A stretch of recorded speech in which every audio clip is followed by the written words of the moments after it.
Good evening and welcome to the July 25th, 2022 Planning Board meeting. If we could please first stand for the pledge. Pledge allegiance to the flag of the United States of America and to the republic for which it stands, one nation, under God, indivisible, with liberty and justice for all. Thank you.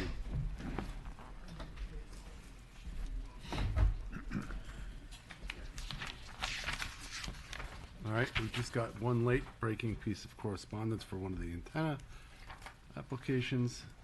Past that, we have the meeting minutes of July 11th, 2022 in draft form. Any issues, questions, concerns, or comments? Motion? Second, please. All those in favor? Aye. Thank you very much. Okay, we're going to move into the regular portion of the meeting.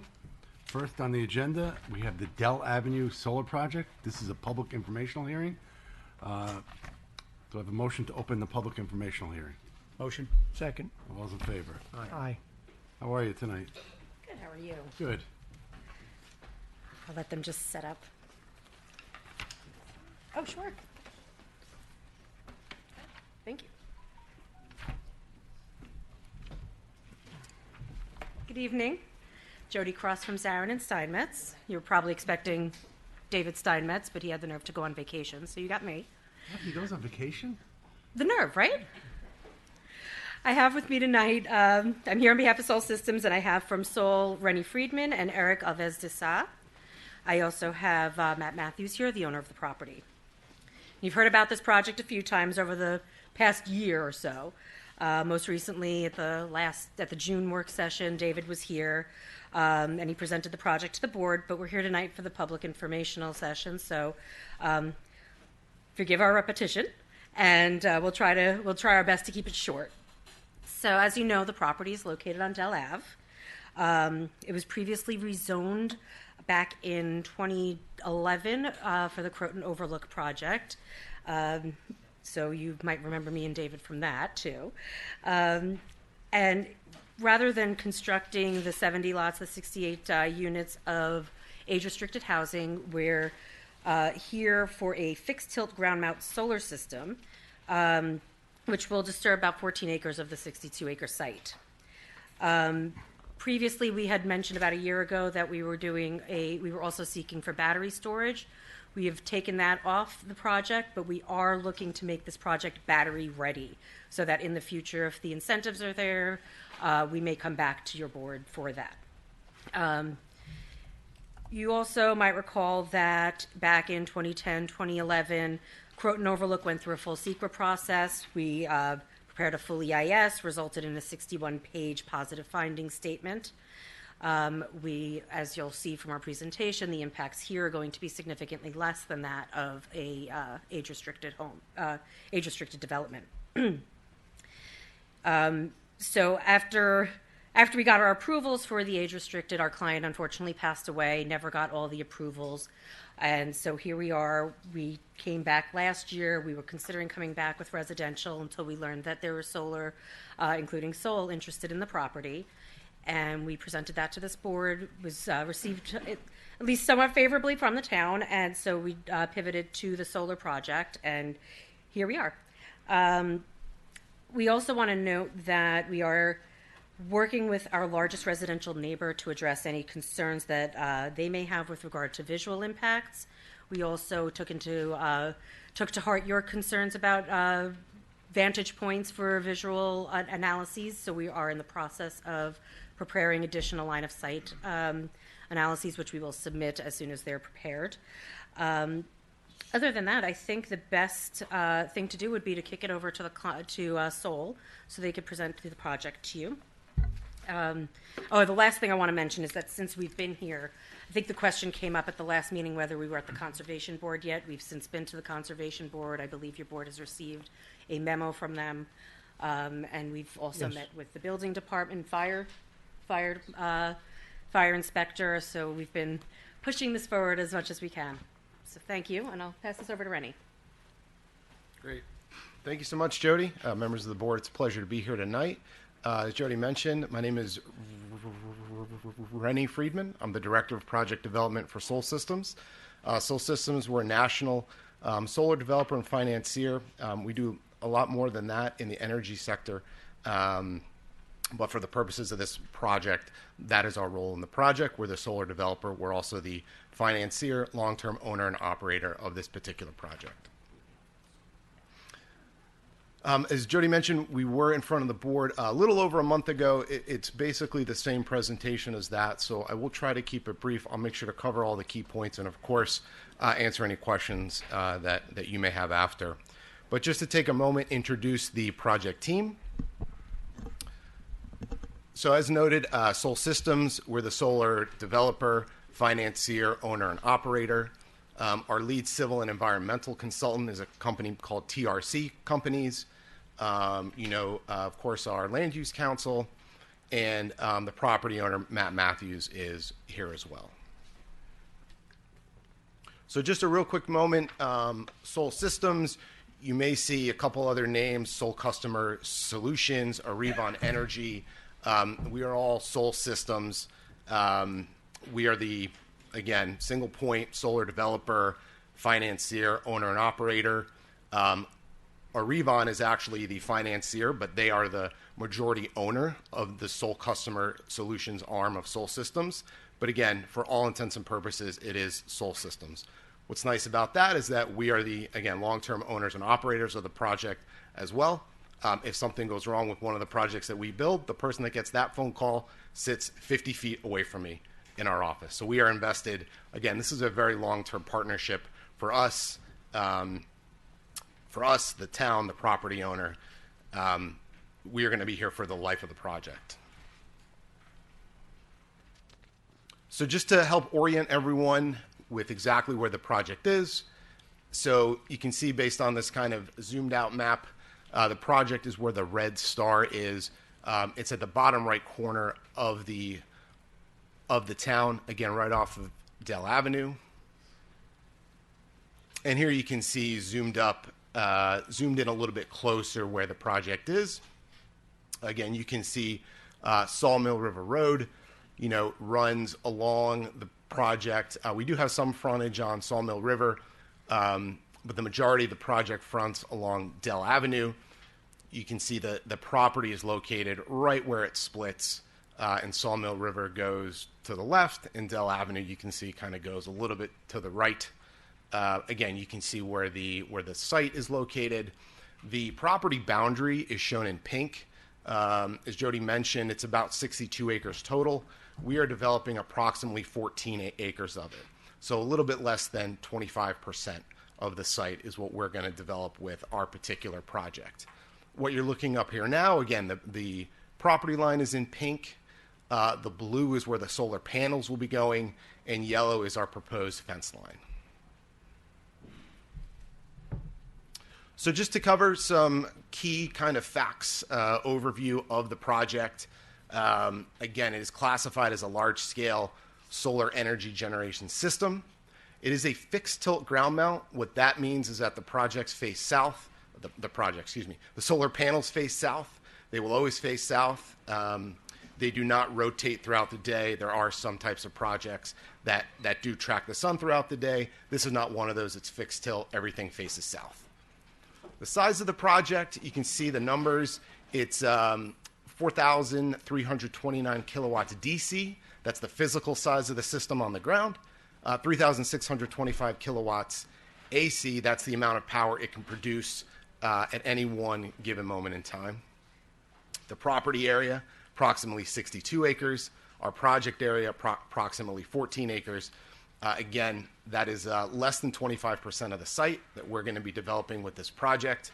And that leaves over 75% of the site that we're not going to touch. And that includes all wetlands on site and all 100-foot buffer yards surrounding those wetlands. So we're not impacting the wetlands or the 100-foot buffer yards associated with those wetlands. As far as the height, the final height of the panels will likely be between 8 and 9 feet, but not to exceed 10 feet maximum. We anticipate the total construction duration of the project to be about nine months. Most of the typical quote-unquote construction work happens in the first 4 to 6 months, and then the last 3 or so months will be a lot of wiring, connections, testing, commissioning, things like that. It'll look like the project is done for the last 3 months, but of course there's a lot of testing and such that needs to go on before we can safely finally bring the project online and interconnect into the grid. The operating term that we have, it's a 25-year term. Again, we are the long-term owners of the project. We will be here for all 25 years, and we really truly view it as a long-term partnership. We are the owners and operators of all the projects that we develop, and we view them all as long-term partnerships. If at the end of 25 years, the parties decide that solar project has done great, but we want to revert the land back to previous use or use it as another use, there is a decommissioning plan that's in place. That, if and when that time comes, it would take about 6 months to get everything off of the site, and that's something that we would do. That's part of our obligation to the landowner and to the town. If after 25 years, one option is that we come and we take everything off of the site. You can see the production number, over 5 million kilowatt hours of electricity per year will be generated by this project. That's a big number. What does that number mean? It's enough to power about 450 homes. So a pretty nice sized project. Again, enough to power 450 homes every year. The offtake program, it is a community solar project.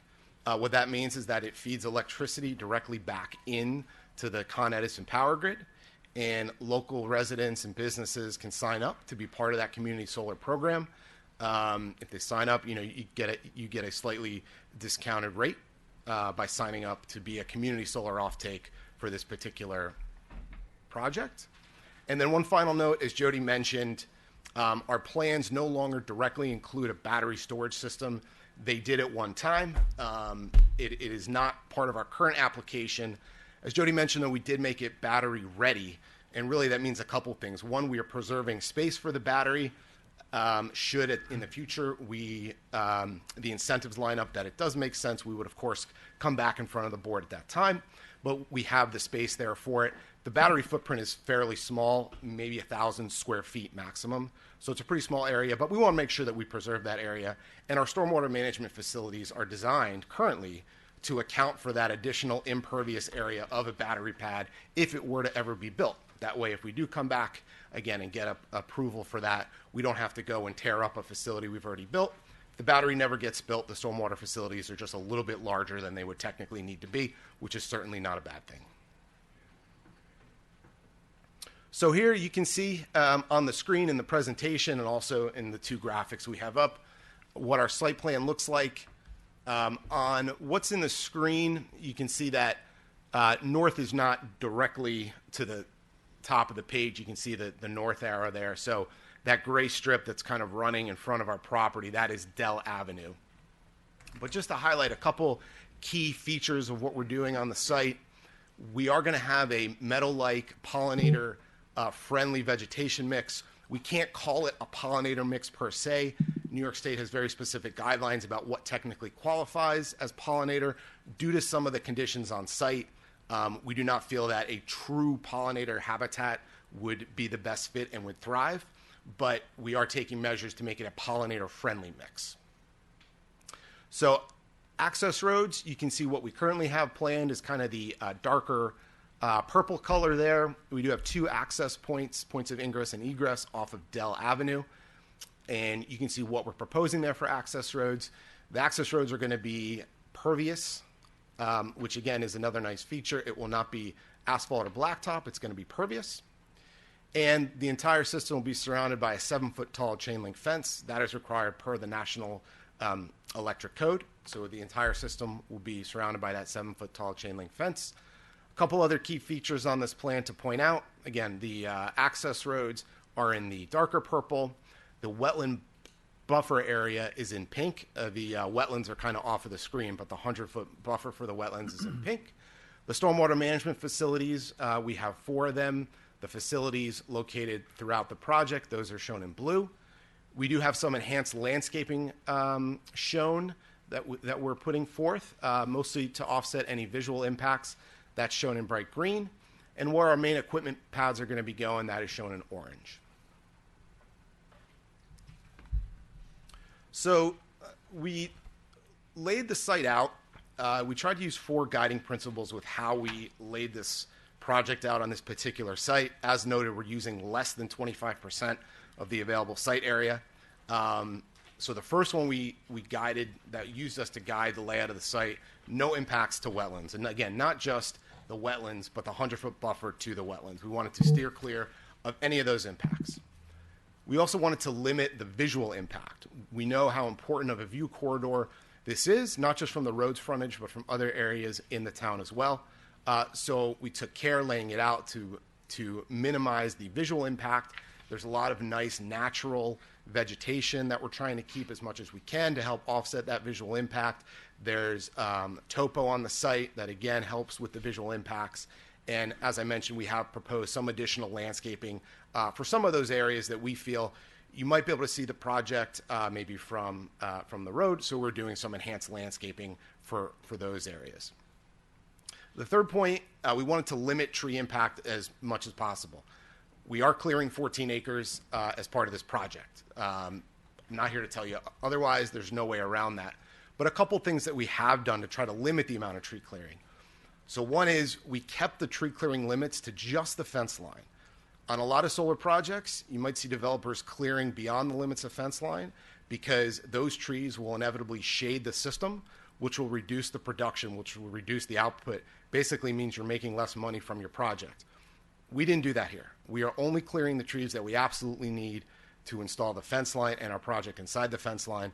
The project has shading losses that are 3 to 4 times what we see on our other project, but that's on us as the developer and financier. We have accounted for that into our models, our financial models, our energy models. There's some people that on our side would rather not see that, but that's what we're doing here. So I know it might sound a little strange to say we're limiting tree impact, but again, we're only clearing what we need to absolutely build the project. We are clearing 14 acres of trees, but the clean renewable energy this project will produce, that is equal to the carbon sequestration of 2,000 acres of U.S. trees. That number is not a misprint, 2,000 acres of trees. So while we are clearing 14 acres, we are offsetting the carbon we're offsetting the carbon sequestration, that 2,000 acres of trees. Basically what that means is energy that is not being produced by other means in this region, mostly natural gas. That's how that calculation works. So again, we're clearing 14 acres, but 2,000 acres of trees is what the carbon sequestration is equal to. And the tree bank fund will be compensated for the trees that we are going to take down. And then the fourth guiding principle, again, we wanted to limit the amount of impervious surfaces. As noted, we limited our access roads. Even those are gravel access roads, they are pervious. Really the only impervious surface is the concrete pads that we have for our major electrical equipment and gear. And again, we have designed and oversized slightly our stormwater management facilities in the event in the future we decide to come back and potentially add a battery to the project. The stormwater facilities are already sized to accommodate that, so we wouldn't have to go in and tear anything out. So a couple of benefits associated with the project and the purpose of the project. You know, again, we really feel that this project exemplifies Yorktown's commitment to green practices. There's a solar permitting code. Yorktown is a top participant in Sustainable Westchester's community solar program. This project is a community solar program, so it will go to further that. And New York State has very ambitious climate goals. The state wants to be 100% carbon-free by 2040 and have 70% renewable electricity generation by 2030. That goal is in part achieved by deploying 6,000 megawatts worth of solar by the year 2025, which is right around the corner. Again, this project is about 4 megawatts of that. So it's a small part in terms of the pure numbers, but we feel it's a very important part. Other benefits of the project, of course, it's generating clean, renewable green energy, so less reliance on fossil fuels, reduced carbon footprint. One nice thing about solar, we always like to say it makes a great neighbor. very, very, very minimal impact on traffic. Once it's built, there are regular maintenance visits about 6 times a year, maybe 8 times a year. No increase in traffic. It is clean. There's no pollution from the project. There's no sewer usage. There's no sewer effluent. There's no water usage. Of course, it has no impact on the school system. So, again, very minimal impact to any public services. It is a community solar program, which will allow residents and businesses to take advantage of that. And we will be approaching the board in the town about putting a pilot in place, payment in lieu of taxes. So there will be increased tax revenue to the town via a pilot. Just going to end with a couple of renderings. They are similar to the ones that I have up here on the boards. Again, these are renderings to give a perspective of how the project fits with the surrounding area. So here's one from a bird's eye view of if you are a bird and you were just south of the project looking due north. You can see the project has effectively 2 kind of subarrays, a little bit larger one to the southwest and a little bit smaller one to the northeast. You can see our proposed gravel access roads. They are shown in gray. Here is a view on the other side of Dell Avenue. Again, this is from the west looking east. This is of the larger of the 2 subarrays, the southern array. You can also see from here that there are existing high-tension power lines that run along the frontage of the project. So you can see what our project will look like there. And here's another view of the smaller of the 2 subarrays. This is at the north part of the site. Again, this is from the south looking north. You can see our proposed gravel access road and the kind of larger gray area on the left side of the screen. That's the existing road, Dell Avenue. You can also see there's an existing cell tower kind of in the middle of our project, and you can see that existing cell tower in this rendering in the bottom left corner of the screen. So that concludes our presentation for this evening. Again, it's a pleasure to be here. Happy to answer any questions. Okay, as this is a public informational hearing, we'll open it up to the public. Anybody have questions, concerns, just come up and give us your name for the record, please. Good evening, Jay Kopstein. I've got a couple of questions, if I may. Is this site a separate corporate entity from the rest of their businesses from a financial and liability standpoint? How much is the restoration bond going to be that they're putting up? How many panels? I ask these questions because of what just happened in Pearl River, where a solar site went belly up, 1,000 panels, never generated 1 iota of electricity, and the state is on the hook for multiple millions of dollars to do the restoration. I didn't catch whether the developer was also going to buy the land or lease the land. Question comes up because if he's leasing the land and it's a separate corporate entity, the restoration bond isn't sufficient, then somebody is on the hook for the restoration, or there will be no restoration. So, those are my questions. Thank you. Thank you, Jay.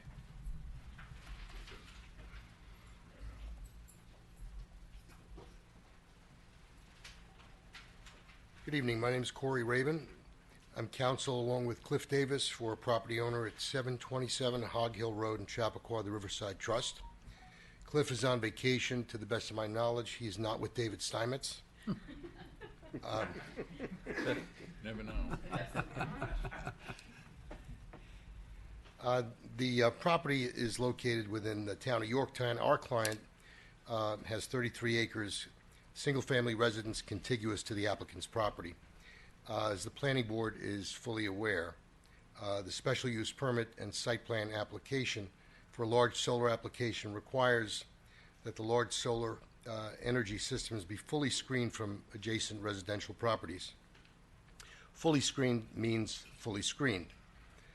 And that's distinguished in the code from being adjacent to commercial properties, which has a different standard, a lesser standard, which only requires views from commercial properties be minimized to the extent reasonably practicable.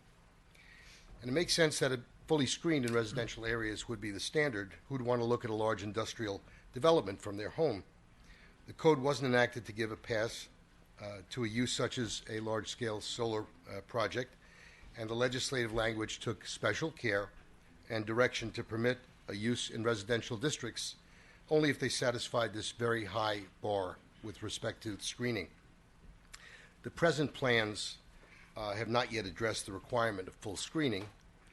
We've been talking with the applicant's counsel, and we're hopeful that we'll be able to achieve that kind of a resolution, both for the benefit of the community at large and for the benefit of our client, whose property is next door. We want to make sure there are reasonable mitigation efforts made as well. And we're hoping and expecting that these discussions that we're having with them will result in full screening and appropriate mitigation. And this conversation is ongoing and is in process. To that end, we've retained a visual expert analyst to address the issue of ensuring that our client's residential property is fully screened to eliminate views of the solar panel. Our expert advises that a proper site analysis can only be had in leaf-off conditions, which is around the corner, but not here right now, of course. We've also been advised that photo simulations are necessary to confirm the full screening. So we've confirmed on several occasions with applicants' counsel. We want to be cooperative. We've also made clear to them that their application requires this visual impact analysis be done in a sightline analysis under seeker, one which fully considers that high standard that I just mentioned. And working with counsel, we hope to reach the point where we can agree that the large-scale solar development is fully screened from our client's property, and we'll be obviously engaged in the process. And we're trying to schedule probably first week or two in September a site visit for the applicant and their experts to our property so that we can really zero in on this, at least in advance of the leaf-off conditions time of the year, which would probably be in November, starting about November. Thanks for letting me speak. Thank you.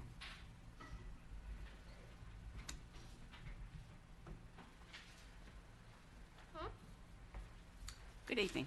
Susan Siegel. Okay. I've spoken on many solar applications before. This one is kind of a special interest to me because I was supervisor in 2011 when the rezoning went through.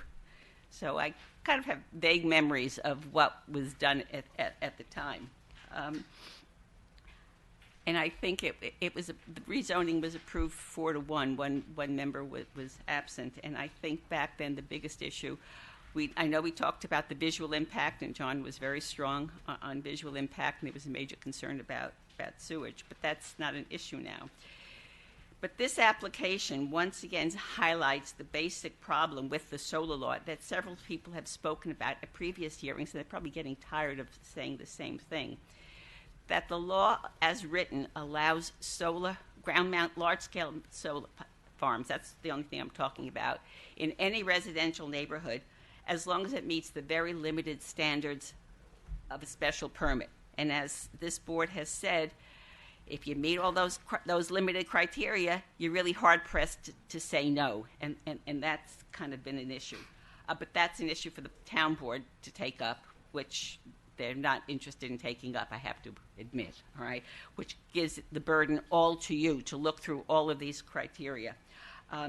Regarding the Dell application, yeah, in many ways it's obvious that there's fewer impacts from the solar farm than to the housing development that was initially proposed. But that's not an issue for the planning board. You're not here to choose between which one. Your application is for the solar permit, so that's what you have to look at. I basically have two major concerns.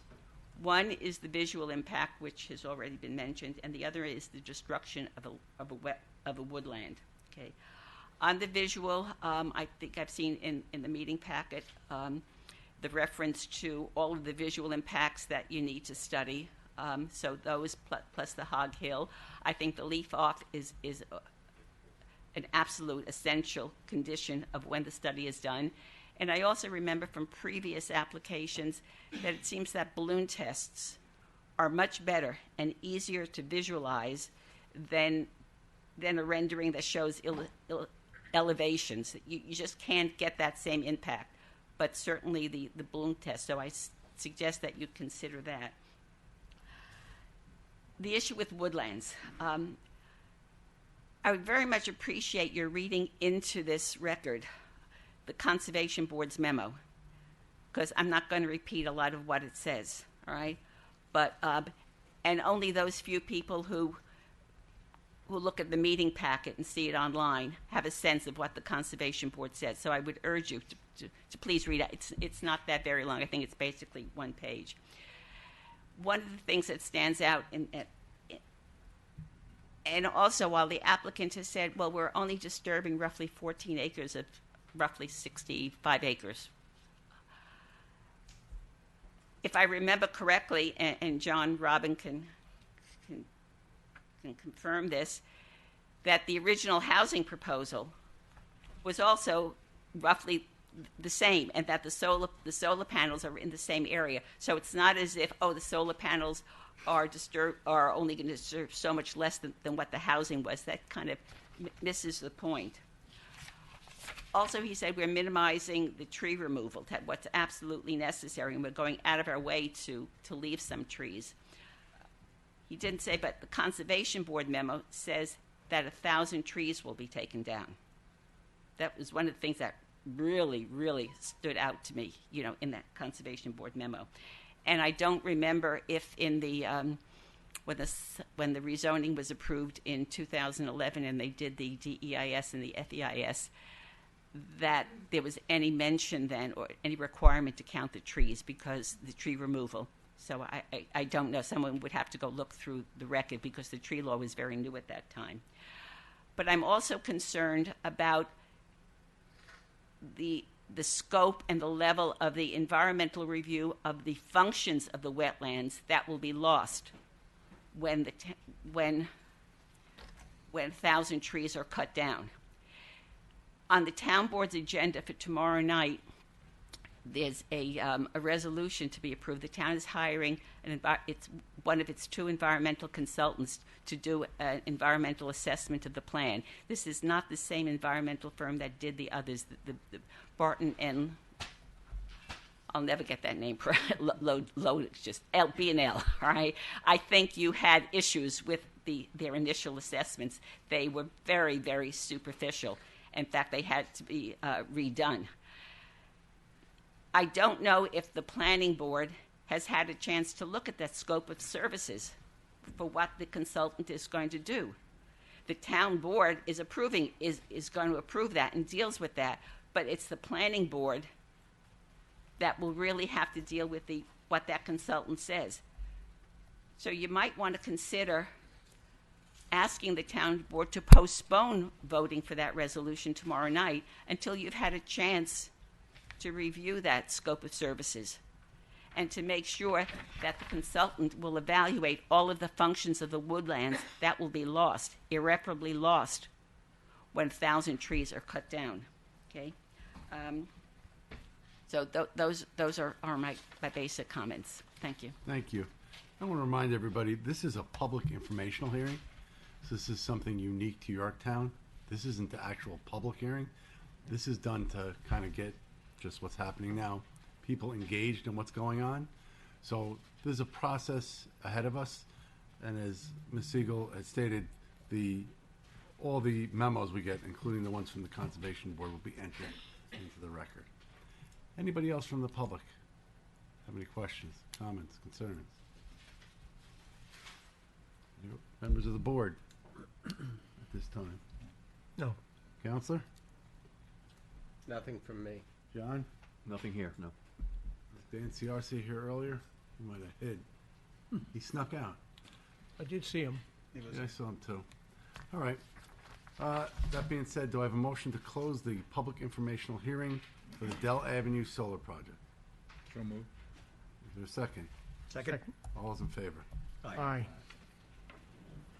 Okay, next on the agenda, we have the Volta EV charging stations at Staple Plaza. This is again another public informational hearing. Location is 3,333 Crom Pound Road. So I have a motion to open the public informational hearing. Motion? Second. All those in favor? Aye.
Just waiting on the Yep. plans to come up.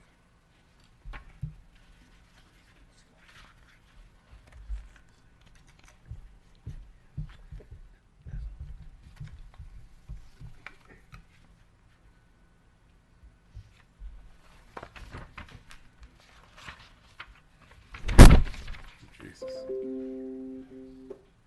Sorry, Tom.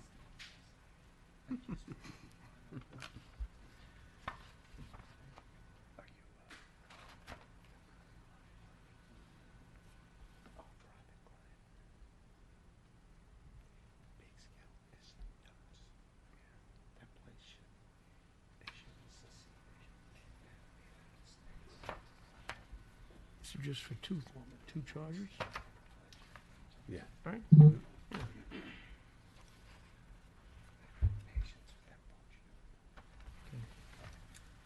I think the last time our biggest concern was there'd be a row of them and they'd all be. Yeah, right, we were talking about that. You could go to sheet C100. It's on the bottom right-hand corner.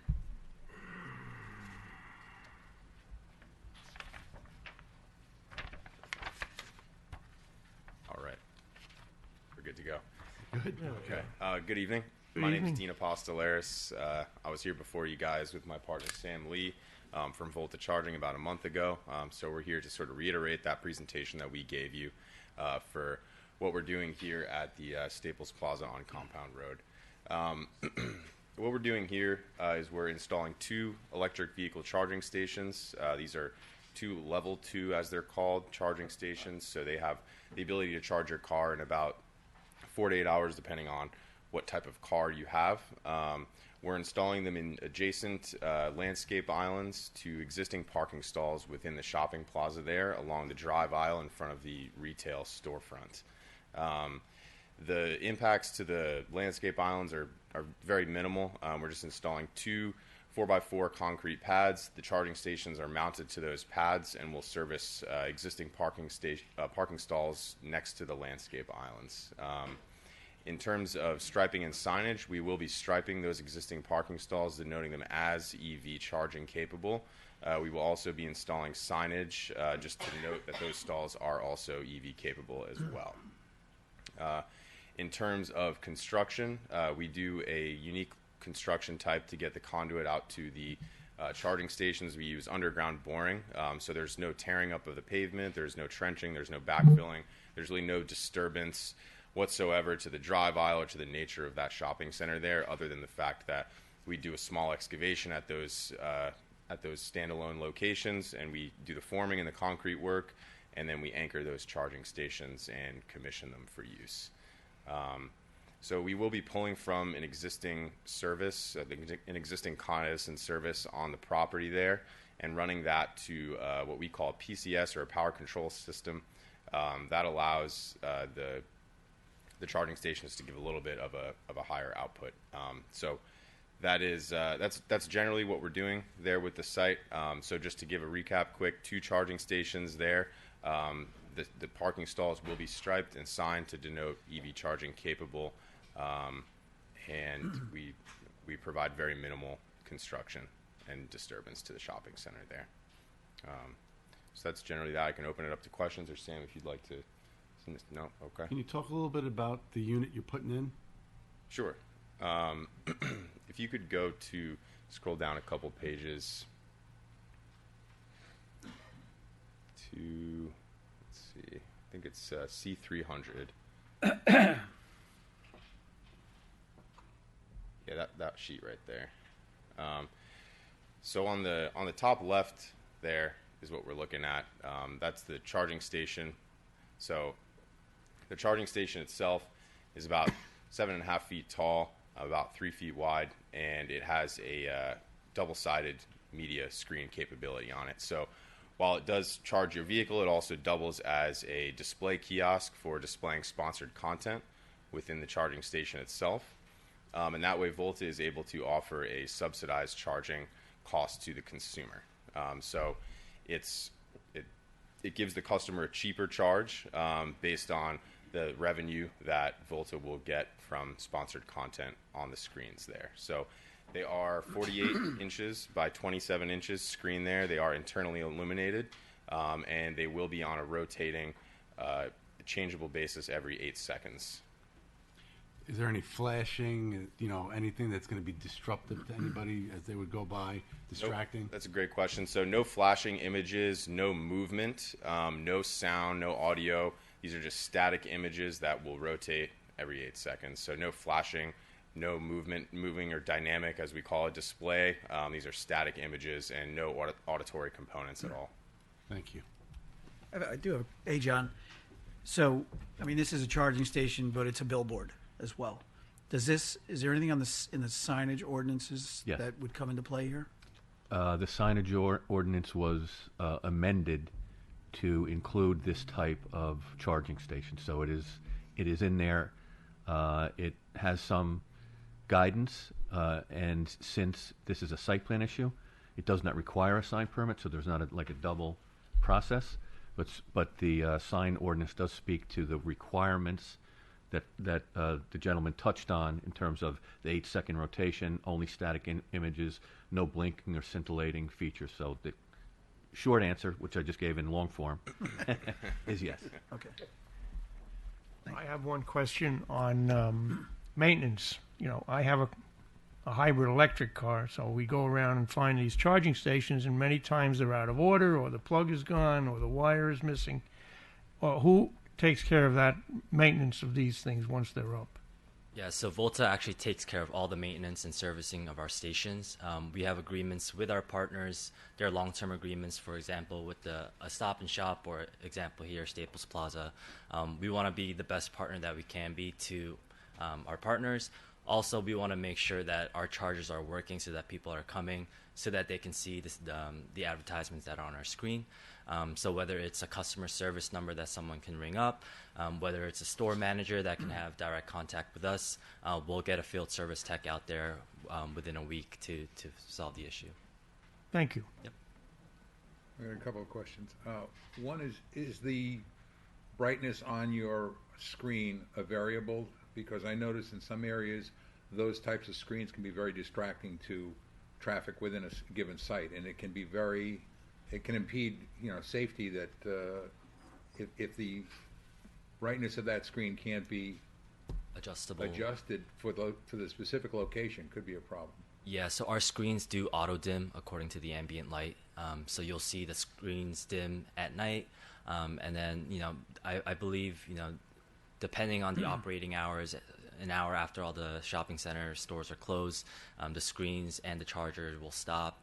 An hour before the store opens in the morning, we'll turn it on. So there are kind of methods for us to do that, keep it safe. My other question is, who is going to enforce the non-user who parks in one of those spaces that frustrates, and sometimes intentionally frustrates, the ability for an electric car user to access that?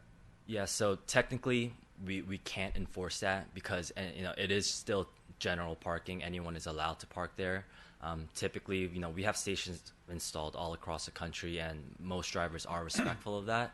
But currently there's no way to enforce that.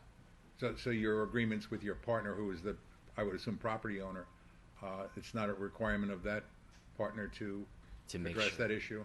Yeah, that is On your that's- behalf? That is correct. Yeah. Do you guys find, you may not want to answer this one,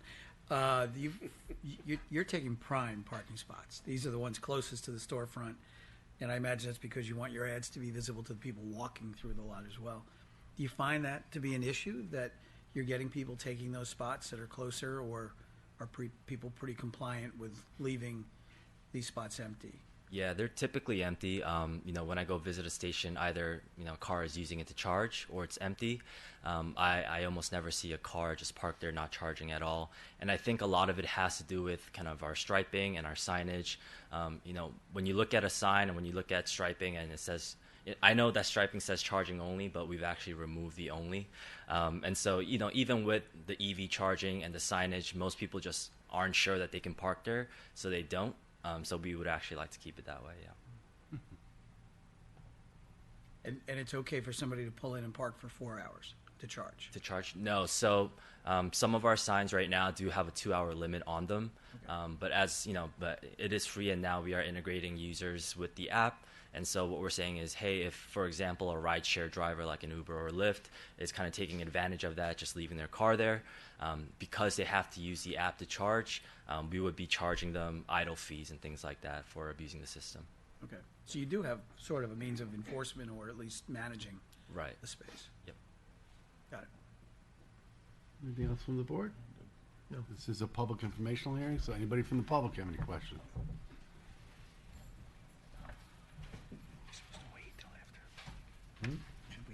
Good evening. I'm glad somebody else brought up the enforcement issue. The BJ Shopping Center is notorious for not having sufficient handicap parking spots marked. When you go in there, they're not available unless you get there real early. A lot of people with challenges like to park where these charging stations are going to be. I think that's something that the applicant's going to have to address first. Secondly, and may not be appropriate, but I'll address it to Mr. Tegeto looking at you. Are any of the other charging stations at the Staples Plaza marked like this? I don't believe so, though I'm not positive. Thank you. Thank you.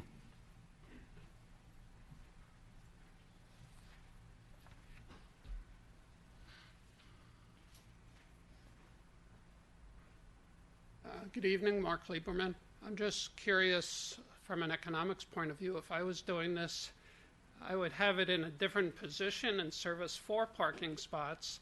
I don't understand the economics of a station. If you positioned it properly, you'd do 4 and not just 1. So I'm just curious why that thinking in a business like this. Thank you. Anyone else? No? All right, so some of you only had a few questions. I don't know if you want to take a tackle on any of them, or you want to wait till the next time. It's up to you. Please. So the first concern about the handicap parking, we're not converting any sort of handicap parking to EV charging stalls. Those are general parking spots that have become charging stations, charging stalls. So we haven't eliminated any of those spots. If people are abusing that, obviously that's not great for us. And, we hope that people are respectful of that. But, that's the equivalent of someone who doesn't have a handicap, or disability card parking in those spaces and et cetera. So, obviously we can't enforce that with tickets, but, we haven't seen that be an issue. And I believe the latter concern was, why can't we have one station, service 4 ports, and all that? So the reason for that is our stations just have one output. It is going to increase the size of our equipment. As it already is, we've had comments, why are your stations so large? We have the screen, we have electrical components in there. Being able to service 4 spots at the same time and have all 4 stalls park and charge at the same time would have to increase the amount of equipment that we have. would have to increase the utilities. So now we would have to look to have bigger equipment serviced to us by the utilities. So just not always feasible, and you just don't always get the positioning and the landscaping to be able to service 4 spots, and that's very rare for us to see. Thank you. Yep. All right. I think the board spoke. Anything from you, Counselor? Nothing from me. John? Nothing here at this time. All right. There's nothing left. Do I have a motion to close the Volta EV charging stations, Staples Plaza, public informational hearing? Motion? Second. All those in favor? Aye. Okay, now the board is going to move into a work session. I just want to remind everybody that the work session is a conversation between the board and the applicant. There's no public input during this time. That being said, we're going to start with the Wendy's at Staples Plaza, same location. This is a discussion of amended site plan. Okay, Mr. Chairman, I have to recuse myself from this application, Okay, so I'll hang out outside. I got to tell you, it's a since I've been on this board, this location, the site is so many changes. Yes. Really very active. No more donuts. It's very upsetting. I what's used with that that? place so much when my kids were I young. don't know what happened. I'm probably gonna move down the street next to Taco Bell.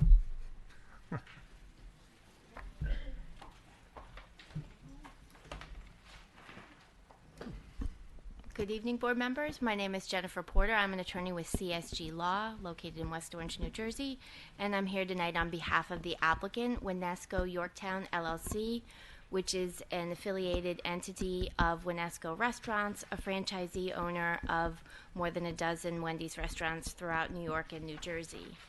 We are here tonight in connection with Wendy's application for site plan review before the planning board in connection with certain site modifications which are being made in connection with the applicant's proposal to occupy the current Dunkin' Donuts and York Pizza space within the same plaza we were just talking about, the BJ Staples Plaza. Our project includes full interior demolition and renovation, along with exterior site modifications to the existing drive-through queuing lane and adjacent parking area, as well as lighting and landscaping modifications, which we'll walk through this evening, which have triggered the need for site plan review. In addition, new signage in connection with the new restaurant is proposed for this site as well. So to address the application in greater detail and give the board some flavor in terms of what is proposed, we intend to call a couple of individuals up, Mr. Woodside, Kevin Woodside from Winesco, who's our applicant representative, to just give you an overview in terms of why they came to this site in particular, and the goals and purpose of this development and timing associated with it, as well as some operational information. Second, we have Dan Sennel from Dynamic Engineering, our civil engineer, to walk through the proposed site modifications that are being made to the exterior of the site. And then we have Warren Nagy of Chesapeake Design Group, our architect, to just give you an overview of the proposed elevations and layout in connection with our proposal. So if the board has no questions, I can turn it over to Mr. Woodside. Thank you. John. And good evening. Again, thanks for letting us come here tonight. Again, my name's Kevin Woodside. I'm owner-operator of Winesco Restaurants. As Jen pointed out, we're a Wendy's franchisee. Been involved with the Wendy's brand 40-something years. And in different capacities, the last 22 of which as a franchise owner and operator, and very much of just a catch-up-in-the-veins operator. We're very involved in our restaurants. We're not just some absentee investor somewhere. And develop restaurants, we develop careers. You know, we've got, this will be restaurant number 21 for us. And we grow responsibly and carefully. How did we come to Yorktown?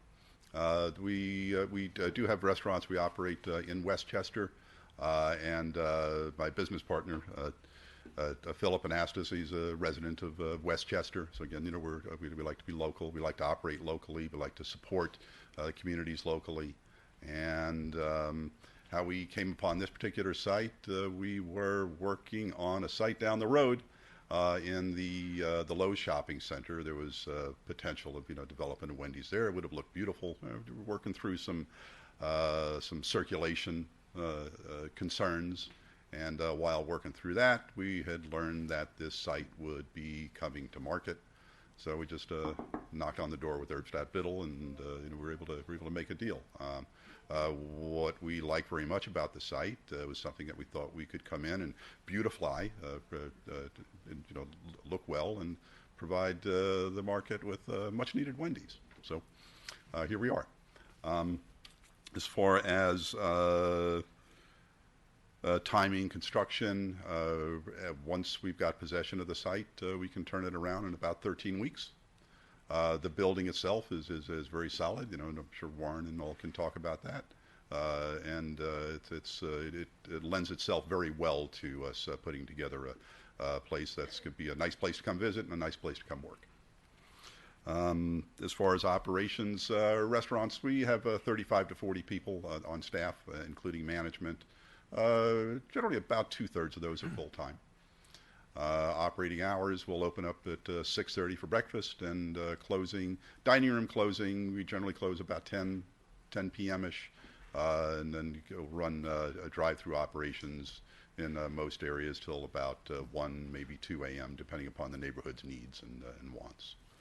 And that's kind of it in a nutshell. I don't know if there's anything else that you'd like to know of us operationally or. So you said you have other restaurants in Westchester? Yes, we do. Yes. What municipalities? Any examples? Yeah, we're in Yonkers, we're in Elmsford, and Hawthorne. Those are our Westchester locations. We have a few in the Bronx, in Orange and Rockland County, and we're also in northern Jersey, and But as far as the Westchester locations, it's more south of here. Where's your Elmsford location? Pardon me? Where's the Elmsford location?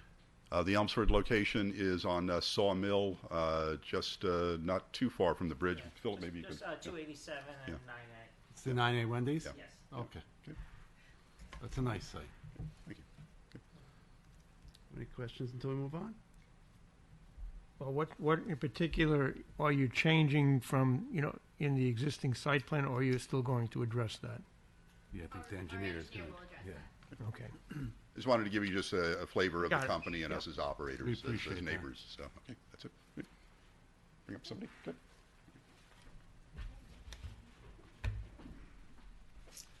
Good evening, board members. My name is Daniel Chanel. I am a principal of the firm Dynamic Engineering, and I am the civil engineer who prepared the plans that were submitted for this application. So I know you're very familiar with the site. Just for orientation purposes, it's kind of strange, but north is to the bottom of the page. Typically we have it to the top, but we have Compound Road, New York State Route 202, that's running in the east-west direction to the bottom of the site. So existing conditions, as you know it, is existing Dunkin' Donuts. So, real simple here, essentially taking the existing Dunkin' Donuts building and looking to modify it slightly and convert it to the proposed Wendy's. You'll hear from the project architect this evening that we can kind of touch on the building modifications, but for a site planning standpoint, making real slight site modifications, essentially to really enhance the flow of traffic around the site, channelize it a little bit better, make it easier to make your way around the site when you get into the drive-through, as well as enhance that drive-through. So just to the north of the existing building, so the frontage of the site, what we're proposing to do is, if you know the site now, there's an existing about 3-foot wide landscape island that is in front of that building. We would be removing that landscaping island, and then the parking spaces that are currently head-in along the roadway there, we would be angling those to 60-degree parking spaces, because what this allows you to do is to have more room to essentially back out of the spaces. So when you're head in and you have a drive-through lane, you have that queuing behind it. If you don't have a full about 35 feet, backing out of those head-in spaces becomes very difficult. But when you take those spaces, you angle them, you'll need less room to back out of those spaces when you have stacking for the drive-through or at those order points. And what it also does is help really channelize the flow of traffic. When you have drive-throughs, you really want to make sure you have that one-way counterclockwise circulation around the building. And sometimes that can be a bit confusing if you have head-in parking spaces, if someone tries to back up and then go the opposite flow of traffic to get their way back out of the site. It makes it an unsafe condition, and it can make it a little bit confusing for people that are looking to navigate the site.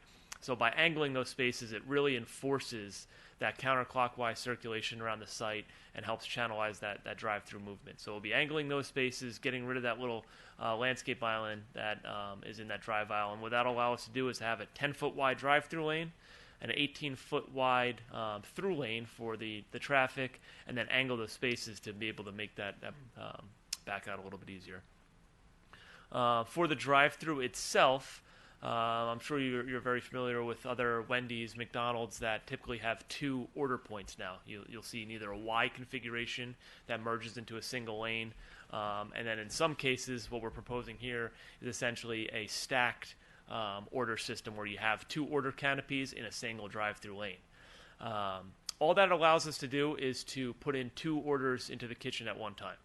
And that's going to allow the employees of the restaurant to begin preparing 2 orders at the same time. There's only one pickup window, but the real big thing is being able to get those orders going because everything's made fresh in Wendy's, and that still significantly cuts down the amount of time that cars are waiting in the drive-thru because you're processing 2 orders. You're still picking up from one window, but it processes those cars through much quicker with those order points. So with the drive-thru improvements, it'll be 2 menu boards, 2 order canopies. There'll also be a single pre-sale menu board. Essentially, there's just a smaller menu board that's before both of those order points just for some advertising, which goes with the Wendy's brand. And then there's also a clearance bar that we're proposing right at the beginning of the drive-thru entrance there, just to make sure that any vehicles that are circulating through there would have enough, would be below the maximum or the minimum clearance underneath the pickup window canopy. Other improvements, we're just proposing 2 small concrete pads that would be at the pickup window as well as the 2 order points. Cars obviously are stopped there to pick up their order or place their order, and that promotes rutting in the roadways. You have oil that sometimes drips, and concrete's a lot more durable, so it's a Wendy's standard to make sure that we replace those areas with concrete as it stands up to the wear and tear of the traffic sitting there much better. As far as of parking, I did mention that we are angling the spaces that are along the frontage. So when you angle the spaces, when you go from head-in 90-degree parking spaces to angled, it does result in the loss of some parking due to the angling spaces. So we would technically be losing 7 parking spaces here. The site currently has a parking requirement of 942 spaces required, and exactly 942 exist. So we would be now seeking essentially a variance to reduce the amount of parking, but really we feel that it's supported because, one, there's a lot of parking that's available at these sites most of the time. Just looking at aerial photos and driving through the site, this lower corner typically has parking spaces that are available. And then additionally, with today's day and age, especially with these drive-through style restaurants, 70% of their business is through the drive-through. So there's really not that demand for the physical parking spaces because a lot of times people are not actually going into these restaurants and sitting down and eating. Everything's drive-through. The Wendy's back in the day, you'd have 100 seats inside the restaurants. A restaurant of this size, our architect will touch on, typically has about 30 seats now because they just don't have that demand anymore. So even though we're losing those parking spaces, we do feel that they are essentially not needed, and the loss of those 7 spaces would not be negative to the application. It was brought to our attention that when this site plan was originally approved, they did bank some parking spaces. So parking spaces were banked directly to the west of that drive-through pickup window. So we would have the availability if you really felt it was necessary to put those spaces there. But again, we don't think it's necessary just because of that. There's really not the demand for the parking. And then we'd be cutting down or increasing impervious surface coverage and cutting down on some of that buffering that's available to the west for parking spaces that likely wouldn't be needed. So essentially we'd be seeking a variance for that. There's also an existing nonconformity for the front yard setback. 75 feet is required, whereas 67.6 feet exists for this Wendy building. So it's an existing nonconformity, but that won't be intensified with the application. It's staying exactly the same and not changing. And then the other variants that we are speaking on, you'll see the building-mounted signage that is proposed on the architectural plan shortly. But as far as the signs, the total permitted within the C1 zone, which is where we are, is 46 square feet. We're proposing total building signage, so there's 2 signs on the front of the building and 2 on the side, which you'll see on the architectural plans, for a total square footage of 47.5 square feet. So we're just over the maximum that's permitted for this zone. But then when we compare it to the existing Dunkin' Donuts that's there, we estimated the existing Dunkin' Donuts actually has about 70 square feet of signage right now. So we're cutting down on the amount of building square footage signage that's on this building now. Just touching on a few other operational items or site improvement items. No improvements currently proposed to landscaping around the building. And the lighting will stay unchanged. As far as loading and trash pickup, as typical with most fast food, quick service type restaurants, there's no designated loading spaces. Loading takes place when the restaurant is closed or at off-peak hours when a truck would be able to pull in, essentially park alongside the drive-through or in some of the unused parking spaces to quickly unload. I believe that happens about twice per week. And then same thing with the trash pickups. There's an existing trash enclosure that is just to the south of this building. It's actually cut off the page. And that would be an existing trash enclosure that will continue to be used for this application or for this applicant. And trash pickups, same thing. 1 dumpster's for recyclables, the other's for trash, and typically about 2 times per week that they'll be coming and picking up trash. So unless I missed anything, I'd be more than happy to answer any questions that you may have at this time on the site improvements. You're removing the landscape island, right? Yeah, that's correct, in the front, just to provide that more area behind to be able to back up for those cars. This is the second application we've seen for a restaurant in the last 2 months. Yes. Where they're doing this. The other was a Burger King, where they're stacking or they're doubling up. That seems to be the way, I guess, the restaurant's going. Yeah, the Y lane is absolutely preferred. Got to step up. I'm sorry.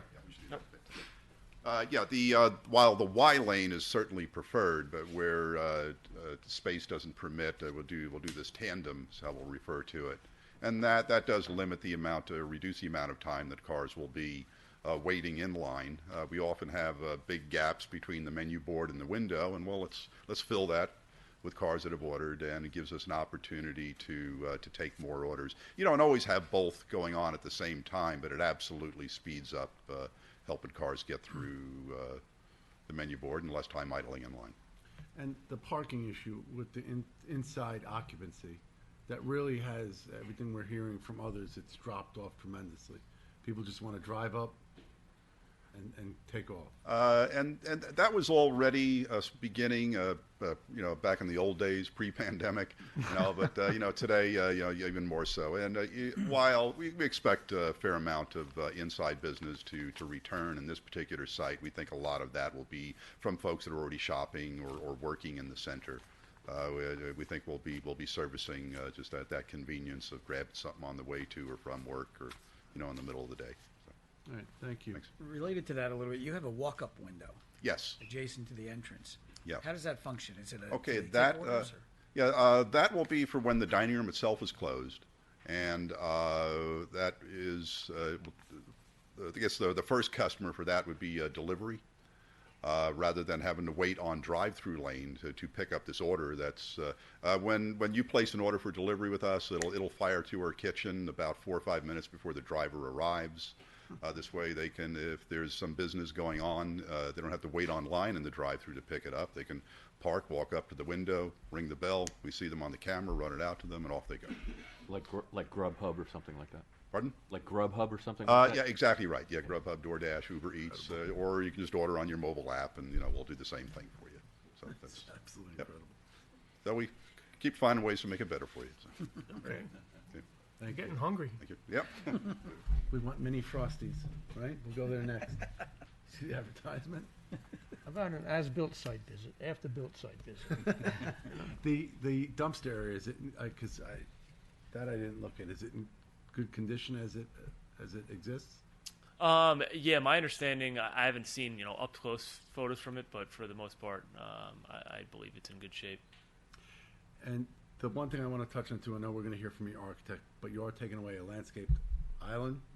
I know in other applications, Tesla and others have gone in there.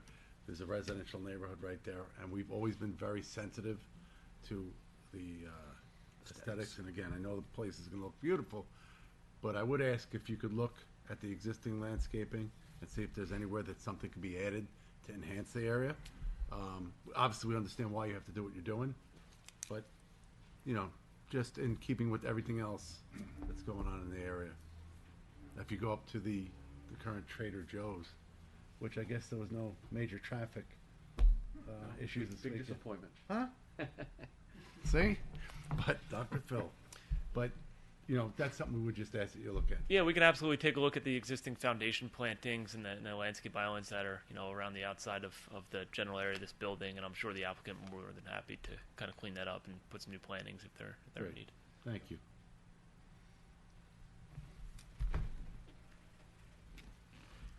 Anything else from the engineer? No. Good evening, Board. My name is Warren Nagy. Excuse me. I'm an architect with Chesapeake Design Group. And can you see it? A2? Okay. Okay, that's the plan for the elevations.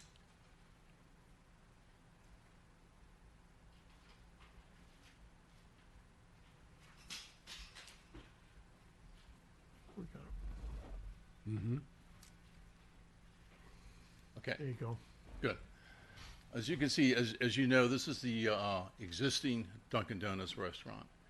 And it's actually a rather unique building. It's the columns on the outside, the dark, that's in dark gray, all around the building is actually the support system for the whole roof. And you got bar joists that span about 50-some feet. And that's it. It's almost like a pavilion. So all the walls, everything you see around that building are non-bearing. But in keeping with that, we're keeping the walls, the brick walls, brick veneer walls, we're going to be painting them. We are removing all the glazing right now because it's in very, very bad shape.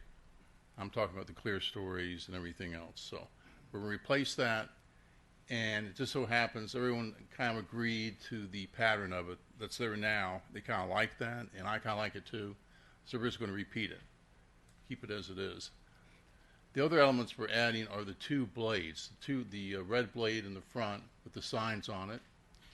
And on the other sheet, 2.2 real quick, just to show what's facing Compound Road. This, the other one. And the materials we're using, we're basically just putting right on the existing fascia, attaching to existing fascia. It's a metal panel system. It's called knotwood. About 6-inch panels, very, very heavy gauge. Not like you think aluminum panels. This is heavy gauge metal panels. And it's simulated wood. And on top of that, we have a light band. It's a 12-inch wide recessed LED light band, just to cast at night a nice little glow along the building, along the edge of it. You don't see it. It's recessed up. It's just a strip. And we added some more of the same color banding, 6-inch band towards the bottom all the way around. Now, the back of the building, as you see here, is there's a freezer cooler system, excuse me, cooler freezer we're going to have in the back, and a storage unit for the recycled oil and CO2. Can you go to 2.1 again, please? The back has the pickup window. This faces the residential area.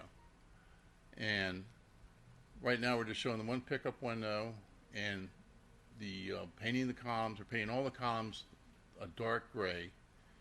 And all the EIFS we're putting on, reapplying over the areas. There's damage to some of the brick that's been redone. We don't want to try to fool with that. So we're just going to cover with an EIFS, which is like a stucco, system for the over the brick.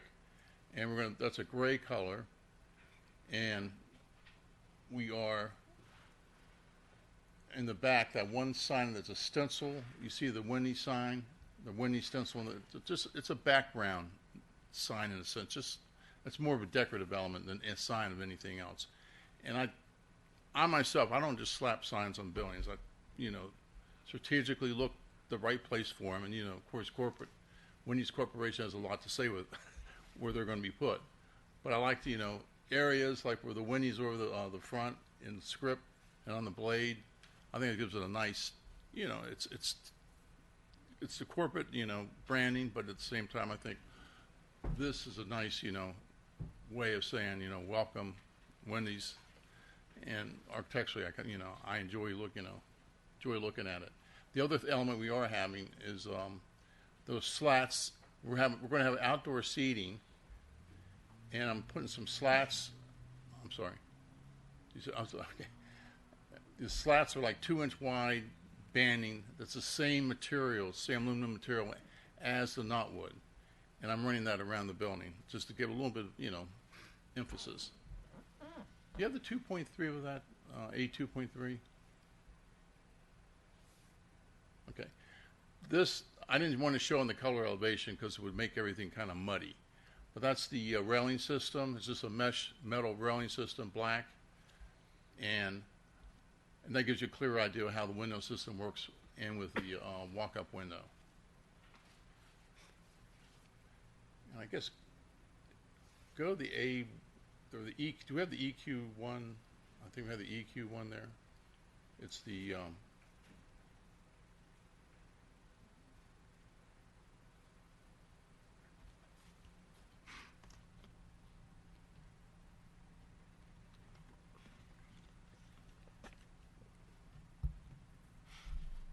keep going.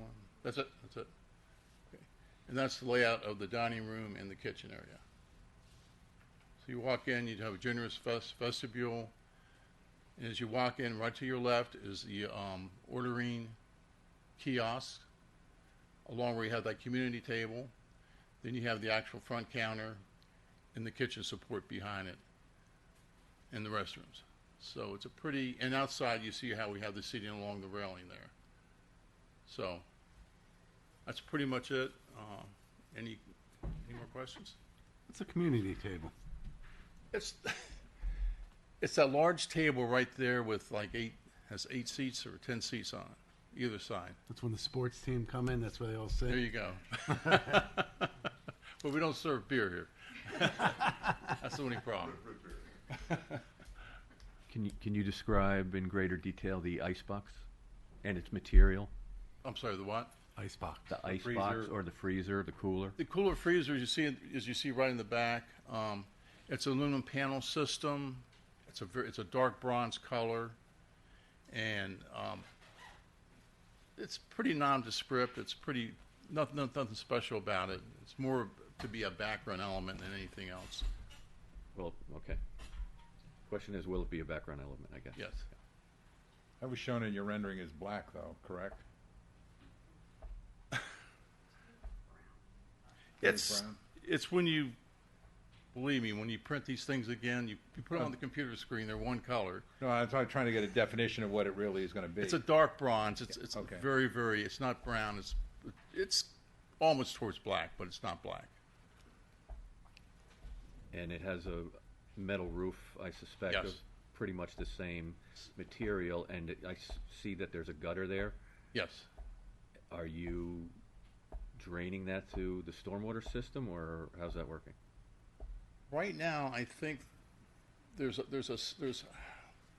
Dan, do you recall what that was? There's some kind of barrier there that looked like it was built for water diversion, and I'm not sure because it's on a hill. Can you go to the plan?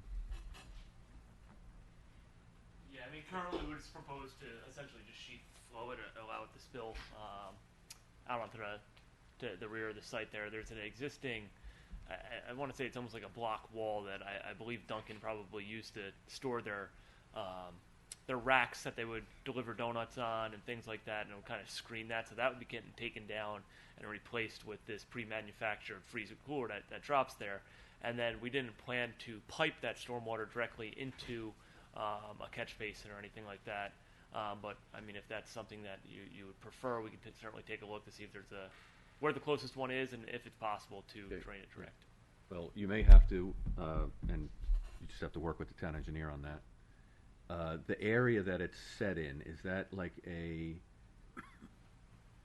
curbed area, or what is it? What's happening it's there? currently curbed, and it would be sitting on Is it hardscape? Is it a slab, the entire thing? Yes, right now it is correct. Yep. And under proposed conditions, essentially it would sit on a new concrete pad.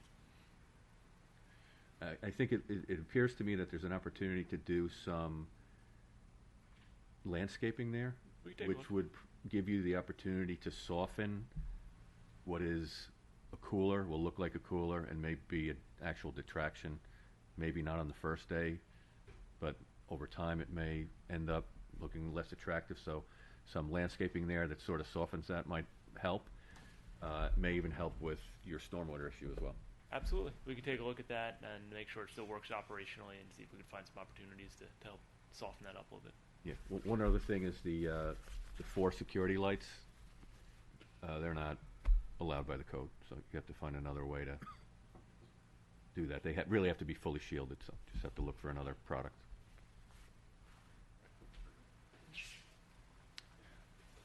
Any other questions on? Anything from the board? No. John? Nothing else.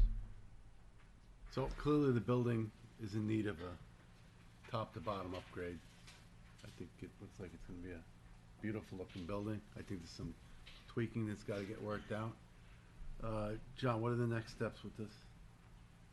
Well, we're going to have to, my staff, look at it and give a guidance memo, some things that we talked about tonight, some additional things. You're going to have to start talking to the town engineer. I think you'll have a trip to the Architectural Review Board, and maybe you've been there already? We've already been You there. have, okay. So those kinds of practical things that we'll be going through, and then they'll come back and just refine all of the issues. Keep moving. Okay. Rich, what do we do about the diminishing the 7 parking spaces? Is that something we have the authority to? I know, well, Because John, the overall site plan has got a requirement, and can we vary? if we have the land back parking already, So, first of all, we have to work through the actual numbers. So there was some seating area in the Dunkin' Donuts and the whatever else was in there that would have parking demand at the 50 square feet per customer and or 50 square feet for patron area, 100 for prep. I think your patron area has expanded. So that overage is what you need to provide for. So there are some land banked spaces Right. which can take up the overage if needed, but going back to what the design engineer was speaking about, in terms, you guys have the authority to look at what the demand is. You have to look at in varying times, and if there is varying times, often in a commercial complex such as this, you have allowed overlap, which I think you have the authority in the code to do that. So that would be the first step. If we reach some hard limits, then it would be a zoning board issue. and the building, the front yard setback, it's pre-existing, right? So Yes. Yeah, as long as there's It's nothing an that's existing nonconformity. Mhm. moving closer, yeah. no other variances? No. I take that back. The only other potential variance would be related to signage, but that's something we're looking further into because, as we spoke about previously, it looks as though if you go purely based on the code, that we would be over if you do it in terms of linear feet. However, there is a master sign plan for the center, and prior uses have obtained much more significant amounts of signage in terms of square footage, and moreover, we're reducing the square footage of the signage that is currently existing for the Dunkin' Donuts. So in light of that, we wanted to have a further conversation about whether or not that would or would not trigger a variance, because other than that, we're completely variance-free. And so ideally, of course, we want to be in a position where we wouldn't have to go to the zoning board and could stay within the discretion of this board. And I think we always tell the applicant, it's best to get everybody in the room together, the engineer, planner, our engineer, architect, building inspector, just so you can hash it out. Perfect. So that when you come back to us, you know, John clearly knows the devil in the details, so you can work that out, and when you come back to us, you're in a good place. Great. But it looks like it's gonna be a very nice addition. Looking forward to it. Yeah, we heard rumors, there was rumors all over the social media this weekend about Chick-fil-A opening next to Trader Joe's. Did you see that? No. You gotta stay off next door. Anyway, thank you very much. Thank you. Listen to a lot of rumors. You have a day job. No, I swear to God, I'm watching it and I'm like, oh my God. You have a day job, right? I have to tell you, but my day job I have to go on next door. Because Paul is always, and it's, you have to watch, you have to really. All right. And I'm looking in there, I'm like, oh, look at this, here we go. Okay. Next, we have a town board referral. This is a proposed zoning code amendment.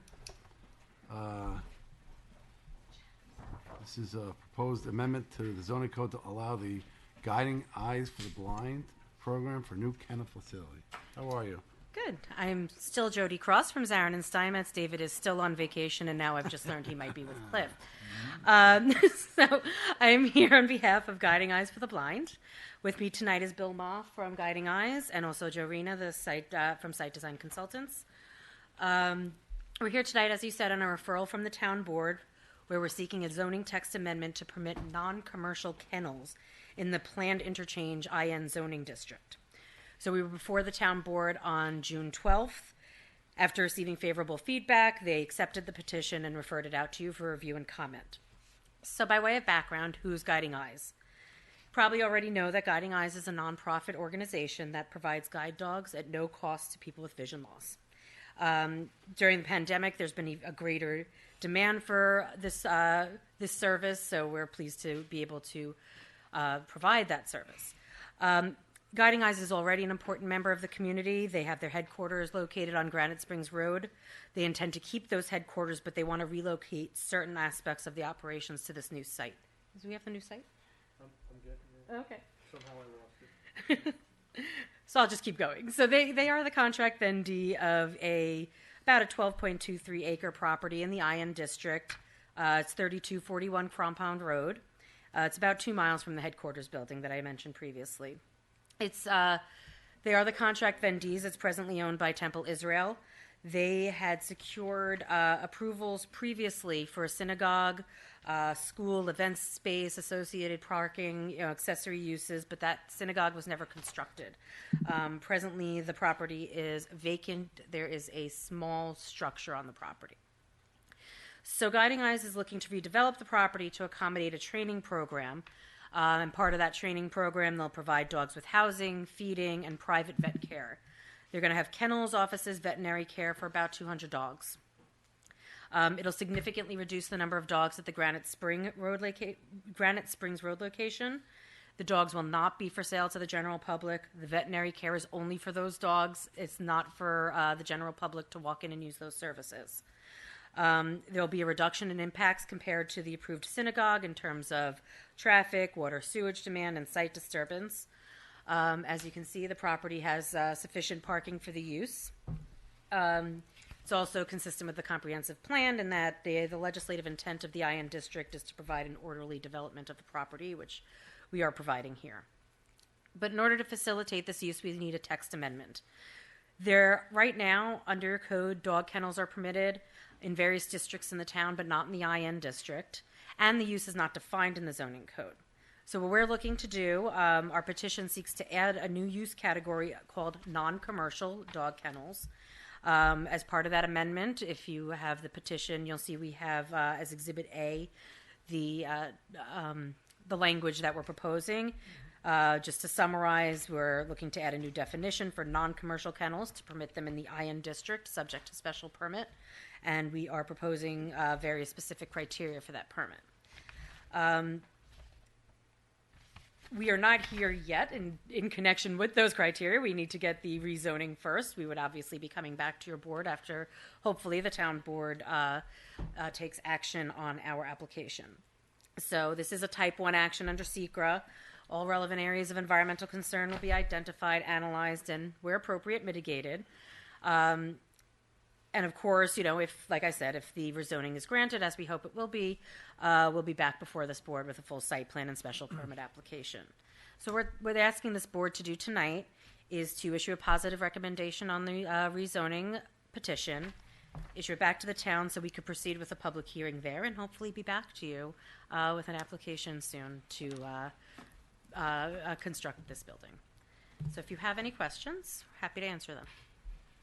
I was reading the text of the proposed, legislation that would enable this use in the interchange zone, right? Yes. Why 12 acres? Is that tailored directly to your need, to this site, or is there room for other sizes, or? Well, certainly we're concerned about our site, so we did make it 12 acres since we are over 12 acres. But you made that in a minimum size. Correct. Okay. Is there any justification for for doing anything less restrictive in an interchange zone, or is that kind of the minimum size you need for a commercial kennel, non-commercial kennel? Or... I picked up on that. You did? Absolutely. This is the only interchange site. I'm not sure I'm expressing my No, concern correctly, but I was just wondering. It's limiting. Well, I think it would suggest that you have no intention of subdividing the property. That's correct. That's kind of what I took a little bit. But Okay. Every time. Wasn't me. Hello. I think it was. Why 12 acres? Just because that's their site? That's just the size of the site. This is the only, correct me if I'm wrong, John, this is the only interchange zone site in the town. Right? This is the only site that's under that zone, so it wouldn't matter anyway unless you So there's created no it. other interchange zones? Nothing down on, I thought Taconic and Strang, that's office? Taconic. Down. That might be IO there, right? Taconic and Strang. Or It office or was whatever, office interchange, but it's OB now. OB, Okay. rather. OB, Okay. yeah. Then why do you even need the 12-acre minimum? You'd just If be there's only silent. one site in town. Just be silent. And Yeah. That's fine. We would be fine with that. Okay, that would be my suggestion, to take out the limitation there and just say an interchange zone can have this kind of use. That's what you're getting out of the Okay. legislation, right? Uh-huh. Permitting this use. And then the You- site plan will come back later. Do you, I just want to ask the question, do you think there should be a minimum lot size? Maybe it's not 12, and the reason I'm thinking that is that if you have a minimum of 50 dogs, which I think is in here as well, there is a potential noise issue. With Guiding Eyes up in the Granite Springs neighborhood, when that was in for a large addition and so forth, the approval did require that the new kennel and the existing kennel was built to a certain soundproofing level, so. And we'll be doing something similar in this correct. structure as well. We'll make Right. sure that everything's soundproofed and. So if you, in other words, if you do have an adequate size, you're better situated to handle some noise issues, if there are in fact any, given, probably that you would require noise proofing anyway, but nevertheless, it is a consideration, so. You think this language is sufficient in there to accomplish the soundproofing issue you're talking about? Well, I think the first paragraph in item C is what you're talking about. I think once in 321 Schedule of Regulations in the planned interchange district, when you add non-commercial dog kennels, you are covered there. So you don't need to state that again in item C as far as I'm concerned. You may want to consider a minimum lot size for the thing I just said. I don't know that Okay. it's 12 acres. Maybe it's 5. Maybe it's 7. I'm not sure of that. But again, you're right in that since that's the only zone that we have, you're going to get it on 12 acres anyway. Looking down the road, though, maybe this comes up again with another entity. It gets into another zone, utilizing the same special permit language is what we always need to think about. Right. What do you think then? Maybe there should I be. think it only becomes an issue if there's an opportunity or a chance of subdividing the 12 acres at some point. Would you be owning the 12 and a half acres outright? I'm sorry? Would you be owning the property? Yes. The 12 and a half Yes, acres? for contract and of property. I mean, so if you made it 12 acres, it would eliminate their ability to put some other structure or to have some other use somewhere else. Potentially. Right, so, oh, we should bring that up. Okay. I mean, The only issue, and I don't know what the size is, I'll defer to Joe if you want to show him where it is. There's the,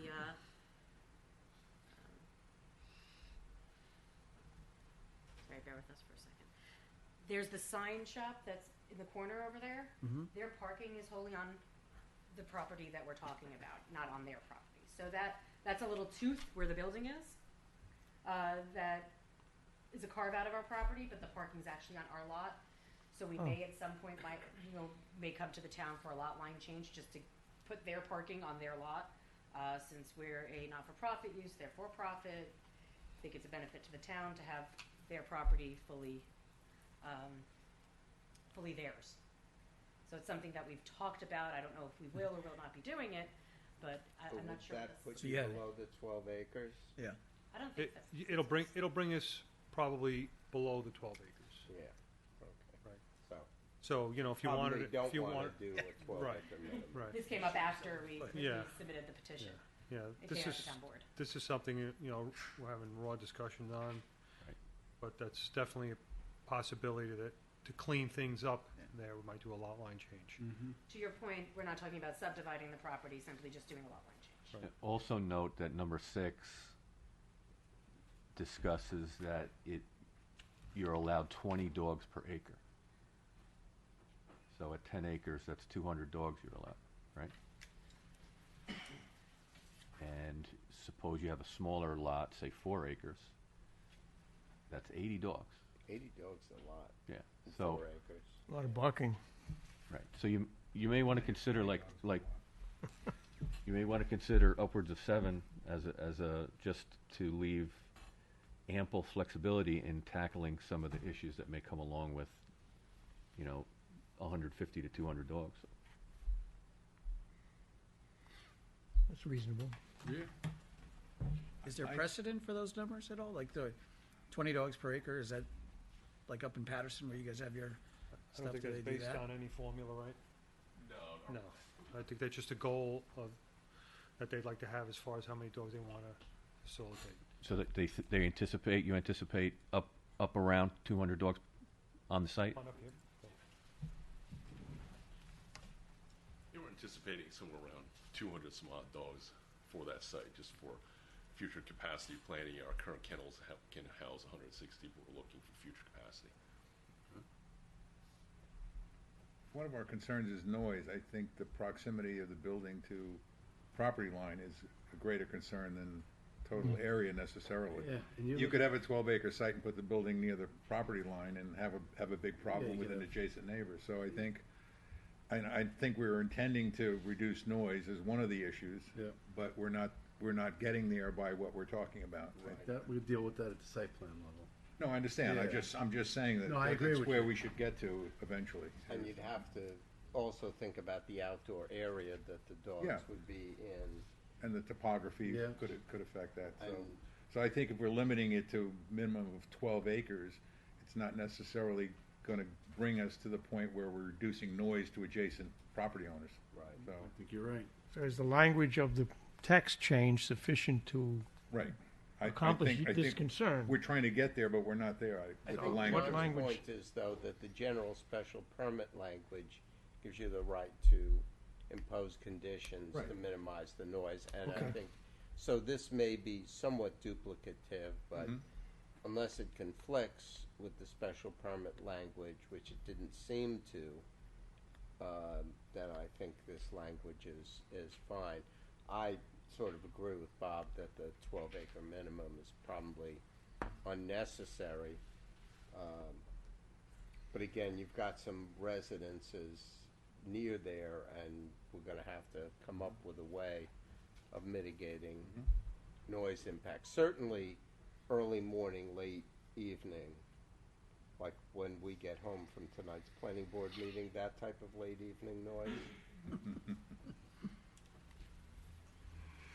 right, so what are we thinking? Like I said, we would have no, obviously, we would take no issue with it being a 7-acre instead of 12-acre, and particularly in light of the fact that we might want to do that lot line change, it certainly works to our benefit. Well, we need to come back, we need a memo back to the town board at this point, right? Is this our suggested language? The red tech, that we're both looking at the same thing? This is what the applicant has Okay. drafted. All right.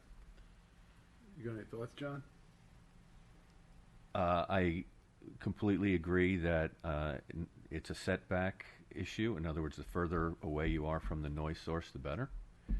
I happen to think if you have a larger site, you have more opportunity to move the building around, of course, depending on topography. So I would not have, I think it would be positive to have some minimum in there, but that's up to you. You may want to suggest increased setbacks from what is already there, because they'll be following the underlying zone that they're in, which is the planned interchange. That might take a little research. On some other issues, I would like to know in number 5 what lodging you're referring to.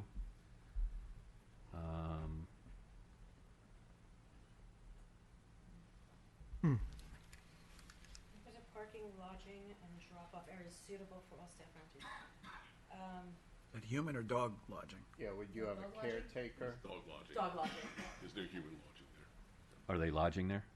No humans, just dogs. Oh, so the lodging refers to dogs? Yeah. Yes. Okay, you don't need parking for them, do you? Maybe one day. What are we to judge? Pass the test. Right, okay. But So you I do- guess my you do point have is, lodging at Granite Springs for humans, Correct, because that's where our students but are. you will not have any of that at this location. Correct. and how much, I don't know, you may not know this, Joe. What is your parking count, and what is it what is it related to the square footage? It's basically, well, I don't think we've done an actual square foot comparison. We did base it on, an employee count, and that is generated by Guiding Eyes as to the number of employees they expect to have there. So So the two parking spaces per 3 employees, is that what you're following? Right. Which is one of the requirements in some of our zones, I think the light industrial, for instance. So I think rather than requisite parking, maybe something like that should be the standard. Now, that's what I was thinking of. That's what we have, right? That's what you have there, but in the law, you have, the facility shall have the requisite parking. So it's a little open-ended. Got it. So shall comply with the parking of the. We should put all that in a memo. Yeah, we're gonna have to tweak this. Put that all in a memo back to Yeah. the town board. Yeah, we're gonna have to, I think this is gonna take possibly more than one meeting. I don't know how time sensitive this is, but clearly we have some details to work through as a board. So if it's all right with you guys, we're gonna bounce back and forth some ideas. Obviously, John will keep you in the loop, and we'll work through it. Where are you before the town board is just circulating this now for Right. comment, Correct. right? So they haven't scheduled anything yet. Okay. We don't have a public hearing Right. scheduled yet, right? All right, so Okay. let us work through some details, and we'll include you in the loop, and we'll see here, hopefully the next meeting. Sound like a plan? Sounds good. Okay, Thank you. thank you. Okay. Okay, next we have the Dorchester Glen subdivision. This is a discussion of the subdivision, locations 1643 Maxwell Drive. So when I was last before you, you referred us to the town board for authorization to use the flexibility standards. Right. We were before the town board, they had a public hearing on it, and they granted a resolution of approval allowing you to apply the flexibility standards to the project. The plan that I have up on the screen is somewhat different than the one you saw, because we've pulled the some of the residents a little closer up the hill, closer to the entry point, which is up here. We did receive the planning department memo, and there are some changes we're willing to make, especially look at this particular lot here, pulling the driveway and sharing the driveway entrance off of Maxwell for this particular lot here. We're going to take a look at that. Because of the grade here, there's not much flexibility in moving these up, and it's about most of the changes that we see coming forth on this. So at this point, we're hoping to be able to get a public hearing in place, the August meeting, so we could start to really move into the details on this. We've done a fairly detailed engineering plan. We've got all the driveway profiles, all the details on all the extensions of the sewer and the water. We're waiting on a date with the DEP to do our testing for our stormwater. We've submitted a stormwater testing plan to them, and hopefully we would have at least accomplished that by your August meeting. If not, of course, that would be something we'd be working through. How's the August meeting looking so far? Well, are we ready to do a public hearing, given the items that are still open in the department memo? Yeah, I mean, we're willing to, as I said, address all those. We have no issue with almost all of them, and we're going to take a look at. And I think the applicant already spoke to John Tegeter about coming in and sitting down and, taking a look at the site plan, maybe refining some of the locations of the building. But, I think the big one was to take this particular lot and maybe bring the driveway in off of that. That would eliminate this long driveway here, have a shorter driveway, and of course that would lessen the impact. All right, so you're looking to meet with the town professional staff, iron out all the details, and get a public hearing in August. With no toilet flushing noise. With none. No, that's quiet. Any issues? Any reason we can't do that? Or?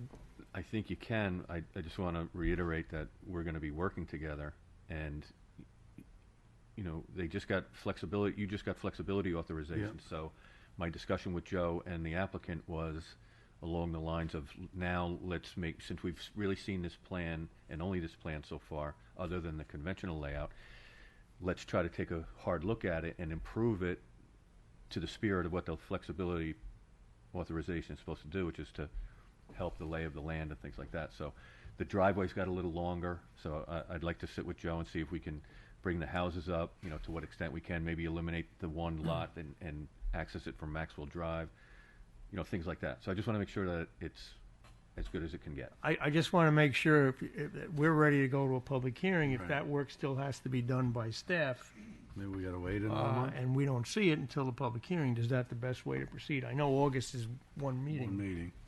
And you could keep the public hearing open. Your We could do that. clock is ticking when you close it, but you could hold it and keep it open. Okay. Until the Third week in To August, do that? too. I mean, it's, Yeah. you got some time. Yeah, in the meantime, even this week, we could meet with staff and take a look at that. And that's the flexibility up there now? Yes, And that's what I have, okay. yes. I would support putting a public hearing for August. Okay, You okay? I'm all right with that. Joe's got a lot of work to do. Are you going away? Not yet. No, that's it? When is Lockdown? Yeah. When's August, meeting the 8th? No, No. it's the third week. I think the 15th. 15th. I'm gone. You're going? I'm in Europe Oh. that He's week. going away. Where are you going? Switzerland and Oh, Italy. nice. But Well, we got, if you got quorum, go ahead. yeah, we got a full board now, so, Yeah. all right. And we could, As long as we keep the hearing open Yeah. until we flush out. Okay. well, The issues yeah, I we gotta get into the Yeah, details. let's move. Okay, All right, then we'll do that. thank you. All right? Yep.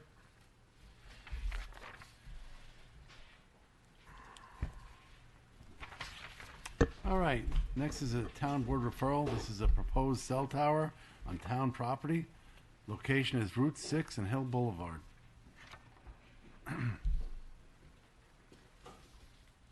Good How are ya? evening. Good. How are you? Good. Rob Gordioso with Snyder and Snyder on behalf of the applicant, joined by Jan Johannesson from Keller and Sessions and Klaus Wimmer, who's the regional manager for Homeland. We have two on this evening. One you previously saw, which is the one on the corner of Jefferson Valley. We call it Jefferson Valley, on the corner of Hill Boulevard and Route 6. Right. Since that time, we made a lot of revisions. We included the items that both your board and the Conservation Board wanted to see. We reoriented the access and minimized the access area, made the compound smaller, raised all the equipment up on pervious platforms. We created a whole new wetland area to increase the wetlands. We did a whole planting plan, actually replanting more than 1-to-1 on the trees, the minimal trees that we're proposing to remove, and added all the stormwater management items. So that's the stuff that we had discussed that was still outstanding last time, and nothing else as far as the application has changed. And again, just by way of background, this is municipal property. This is here on a referral from the town board, who has the authority over the project because it's on town property. Counselor? No issues from my end. John? I don't really have any issues. Just really a question. So, are you in the wetland buffer or partial wetland, or? Correct. We're not touching the wetlands. We're touching the 100-foot buffer. We need both DEC and town wetland permits. I believe the town wetland permit actually comes from the town board under the code, but we also need a DEC permit. We also dealt with all of the floodplain issues. We are in the floodplain, raised the equipment up, and actually created more space to offset the filling. We offset it with taking fill out in other areas and creating You have more room for more water, right? Correct. Yeah. And again, we offset it more than 1-to-1. So the green area to the west is a landscaping area? It's both landscaping and the new wetland area. So, Okay. so Jan designed that. So it's at or below the elevation just to the west of that. Right. So that will create the new wetland naturally in that area. And on the north side, you have a row of, I'm assuming, evergreens to screen from Route 6? So we did that up on the north side. Plus, there's also that natural buffer there. So Yep. we tucked it into the foot of that hill, but we added the evergreens in that location, and we added some on the east. And then in the area that you first discussed, we have both bushes and evergreens in that area as well. And on the east, is it, you have a full row of evergreens just as you do on the No, north? because we have some over there, but there's a number of existing trees that are pretty nicely filling in that area. So what we did is we filled in between those. Deciduous trees or? All native. What exactly did we put in that area, Jan? On the Remind on me. the east side On the east along side. Hill Boulevard is their evergreens. They're evergreen? White spruce. Some are there already, and you're adding some, or you're adding white spruce? There's a couple of existing evergreen trees that are going Yeah, to okay. remain, and we're just supplementing. Yeah. We planted as much as we could. Yeah, I would just say that if you try to screen that line, Yeah. as you are on the north, that Yep. really does it for me. And we did meet with the Conservation Board last week, and they recommended in favor of this as well. All right. We did get a letter tonight. We'll forward off to the town board. Great. Are you going to dress it up as a pine tree, or? No, this one's right next to the Con Ed Towers. Yeah, I know. But the second one, we did show a couple different options. If you're ready to talk about the second one, it's on Granite Springs Road. All So right, again, why don't we close out this one Oh, okay. first? I'm sorry. I thought. No, that's all right. All right, so we'll work on a letter to the town board. Yeah. And Dave Sessions will sign off on the Pine Tree cell tower for Keller and Sessions. All right, next we'll move. We have number 8, which is another, 7, another town board referral. This is another proposed cell tower on town property. Location's 109 Granite Springs Road. So what we did on this one is we come off Granite Springs Road. We proposed the access drive again. We worked with the town and the town's outside engineer to confirm where all the wetlands are. And what we did is we were able to bring the access drive without touching the actual wetlands. Again, we're in the buffer. We're proposing a small easement on the neighbor's property. We've already been in discussions with the neighbor on that.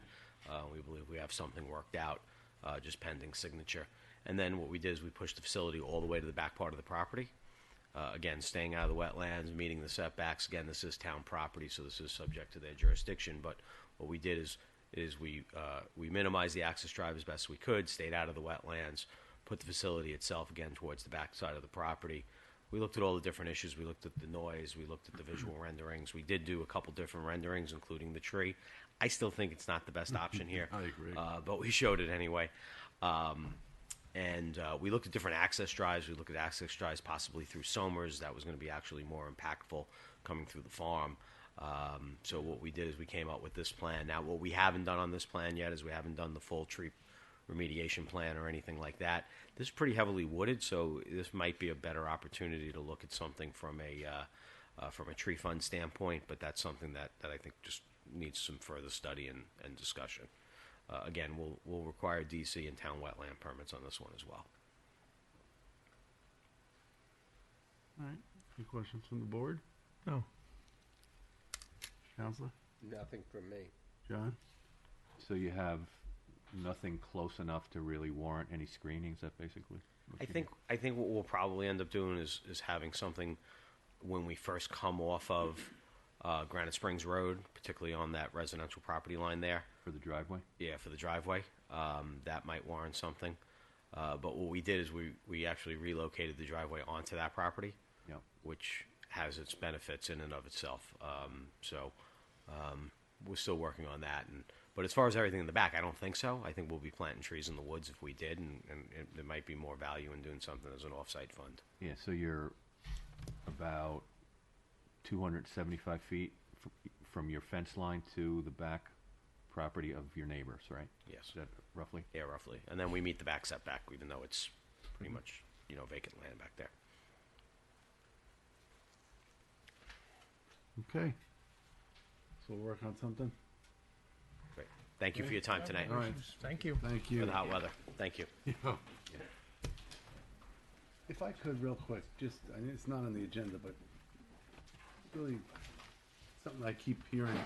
So the tree fund and all these applicants that are sending money towards the tree fund, none of that funding could be used towards the maintenance or upkeep of trees. It's only for the purchasing of trees. I don't know why that is. Yeah, how do we, again, I don't know how the other members of the board feel, and again, I just wanted to bring it up now, maybe we could talk about it further, but I don't know, I think that, it seems like that would be something we would want to see, especially in areas where you have the potential. I'll use East Main Street and beautiful Shrub Oak, where, some of the trees need some maintenance, it needs some new trees, but you got the potential to do some streetscape, but I don't know. So I think that planting new trees in a streetscape should be able to come from the fund. Yeah, I also that think can. in terms of maintenance, areas of forest that are under town ownership that could use some mitigation, some invasive removal, that is maintenance, and some culling of trees, dead trees, that should be available.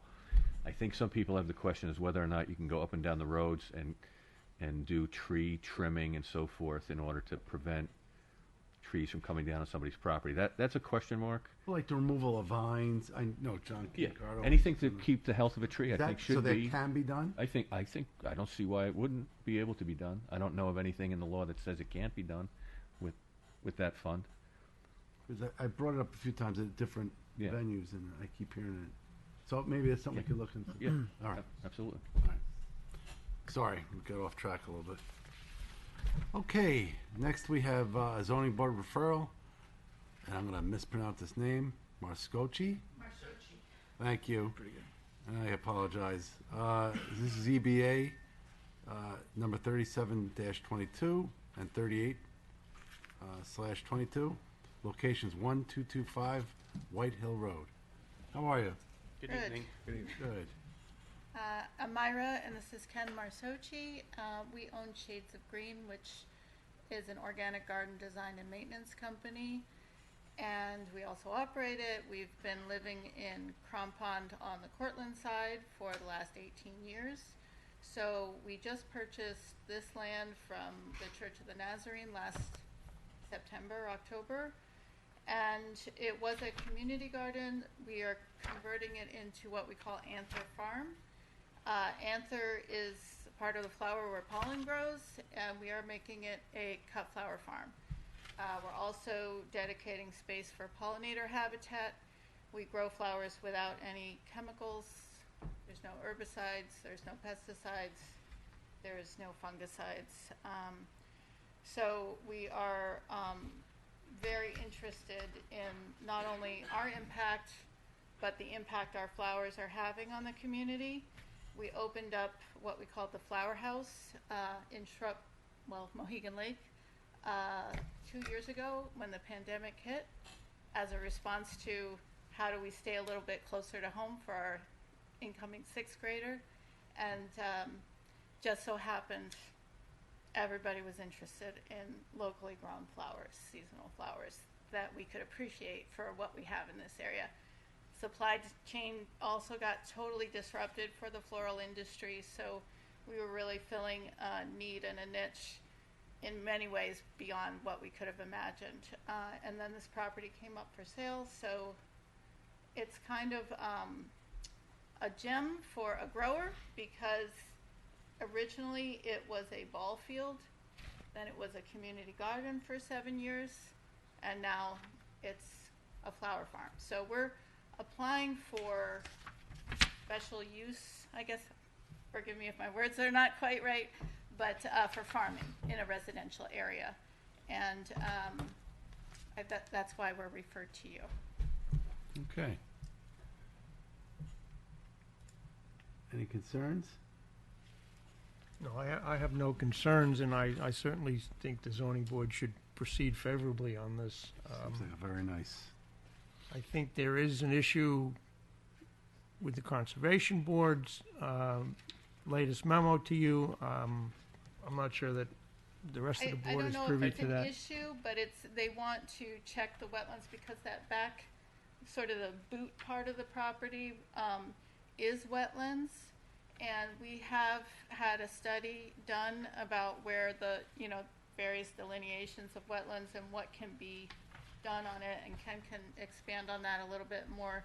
But you see the front field area, which is the light green, was existing, and that's flatlands, and it's about 2 acres off of any wetland property. But just procedurally speaking, Yeah. this goes to the zoning board for a variance, and then where does in terms of exact placement of improvements on this to accomplish this use, does that come back here, or does that stay with the zoning board, or? Stays with the zoning board. Okay.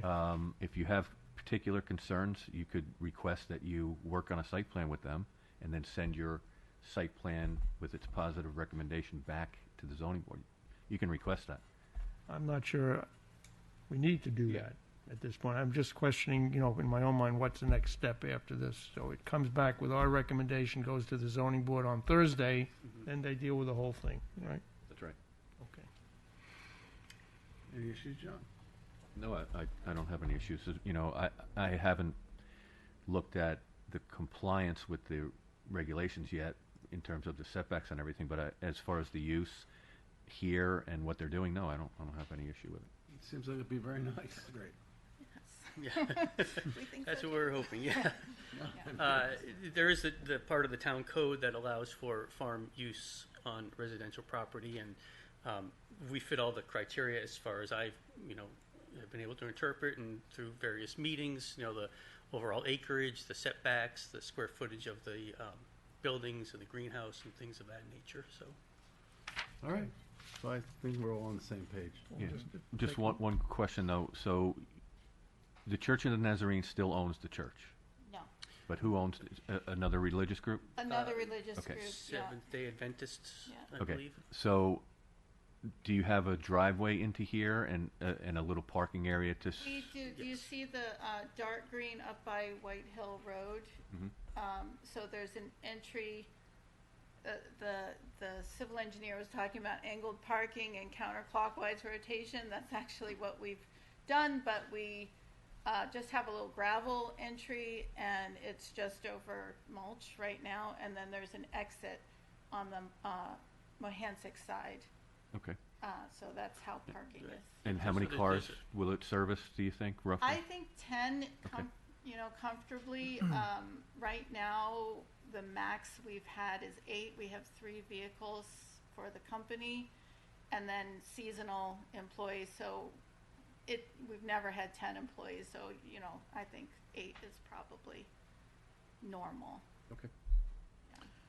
There's a stone wall along the White Hill Road. So at the end of it is the entrance that we improved, and then that would come in and around to the parking, and then you just exit out the opposite side. John, is there a delineation between operation as a farm and as a commercial entity? I don't think there's any clear delineation, but I think they're limited to 500 square foot farm stand, which I think they're well below. They just have the shed, so it's compliant in that regard. So Great, sounds great. Sounds like a real nice idea. All right, so we'll get a letter together. Okay. Terrific. All right. Thank you. Good luck. Thanks. We hope you need to come back for more parking. What's this one?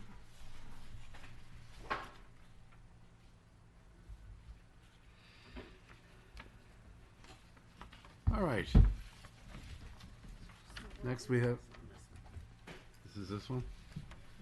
Next we have another zoning board referral. This is Elgiage, I think. I apologize if I mispronounced that. Oh, that's this one. This is locations 1658 Amazon Road. And this is a request for a special permit for accessory dwellings for an existing 3-family house and cottage where the owner has never occupied the property, and request for a variance to legalize 3 accessory apartments. How are you? Correct. Good evening. This is my first planning board meeting, so I'm not exactly sure what to say. My architect couldn't make it, Michael Persilio. But essentially, we acquired this property with the intention of cosmetically renovating the property.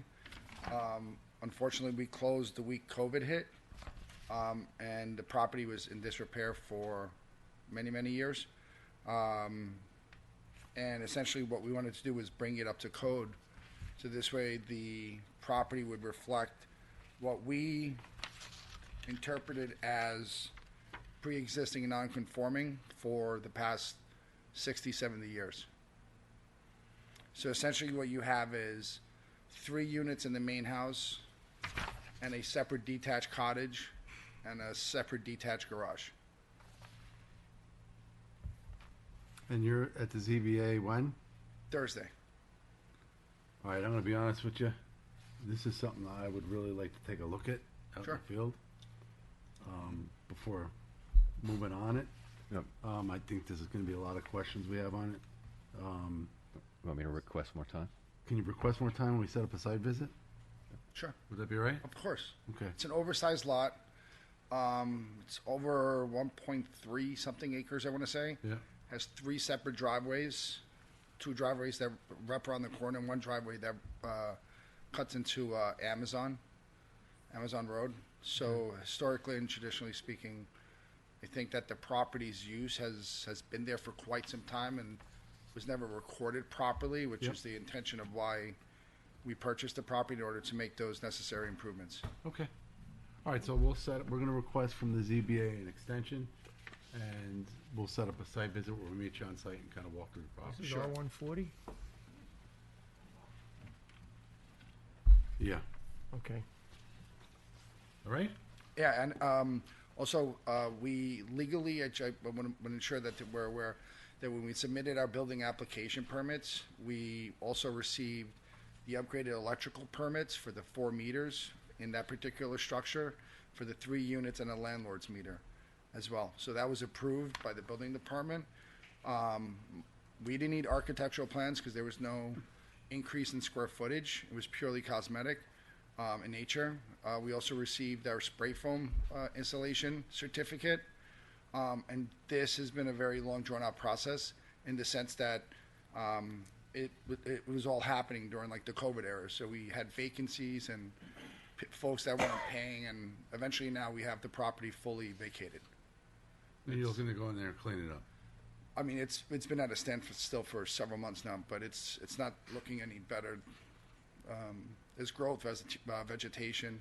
We wanted to bring landscapers in there to start cleaning up the property. We just couldn't figure out yet what options we have at this point. I don't know that there's any restriction on cleaning the property up.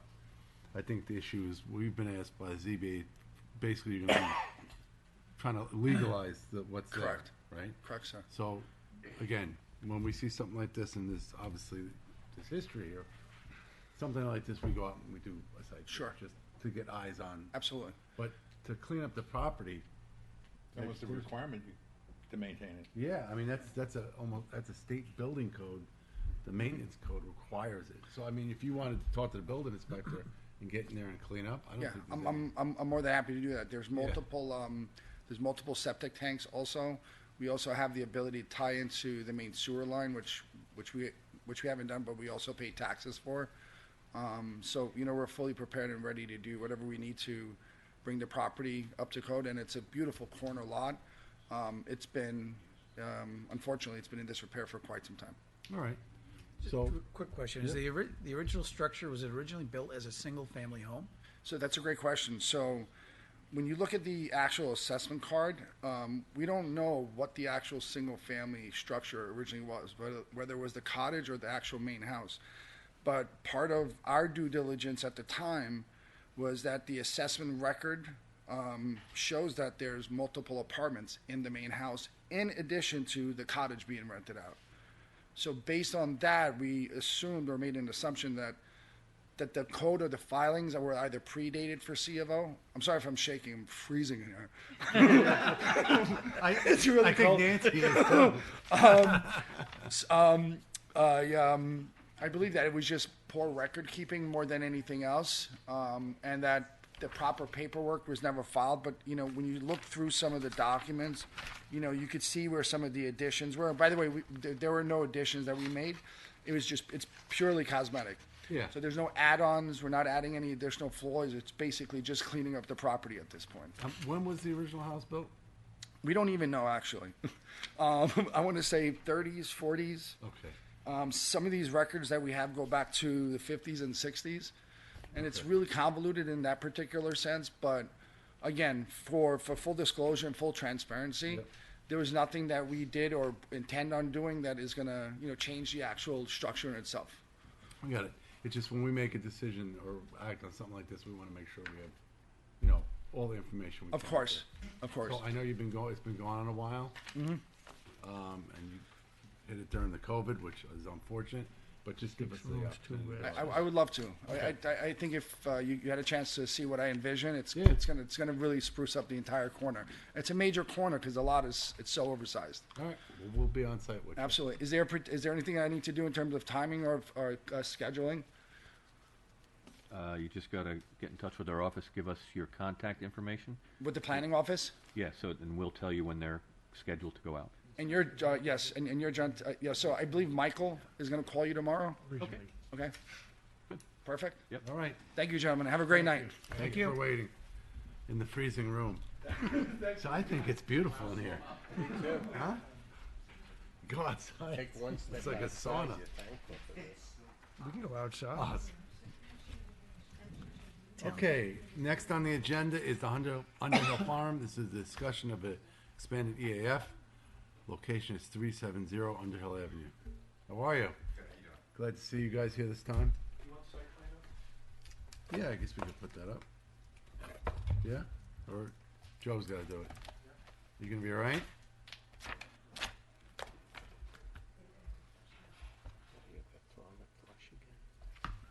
Susan, what was the verdict?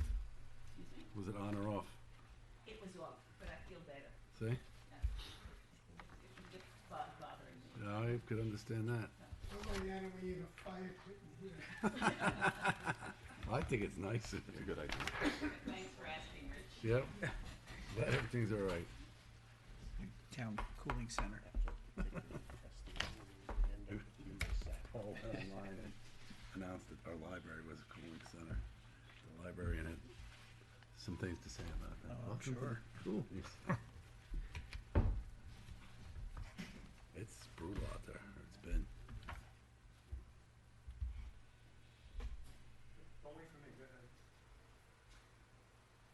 You sure? I think we gotta invest. Hit mute on that box. It is muted. Joe needs a new computer. All right, so at the last meeting, I don't know if you guys got a chance to see it. Yes. All right, so I thought it was a good conversation. We talked about some of the things we discussed, and some of the issues that we were grappling with. And Bob had a great idea about, kind of limiting what we looked at rather than go through a full-blown assessment. So I think that's what we're here to talk about now. Anybody want to start the game rolling, or the ball rolling?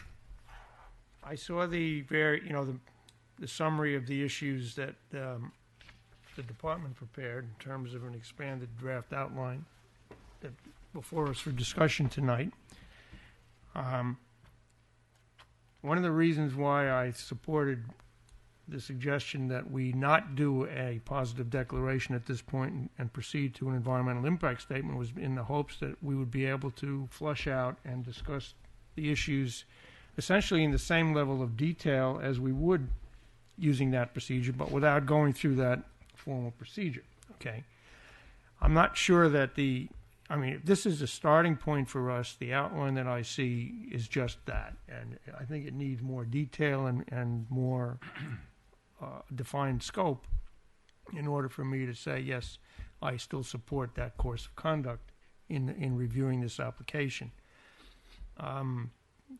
With that in mind, I think there's more detail that is required, that should be in there so that we can define the direction of the review that's going to take place without going through the formal scoping process, but really doing the same kind of work anyway, Mm-hmm. The traffic study, I think, is fairly complete at this point. I Yeah. don't know if we need to duplicate that, okay? The wetlands is of concern to me, particularly issues that are not listed there, but the stream relocation, the intermittent stream, the impact on the environment of that, the density of the project, I think is mentioned somewhere.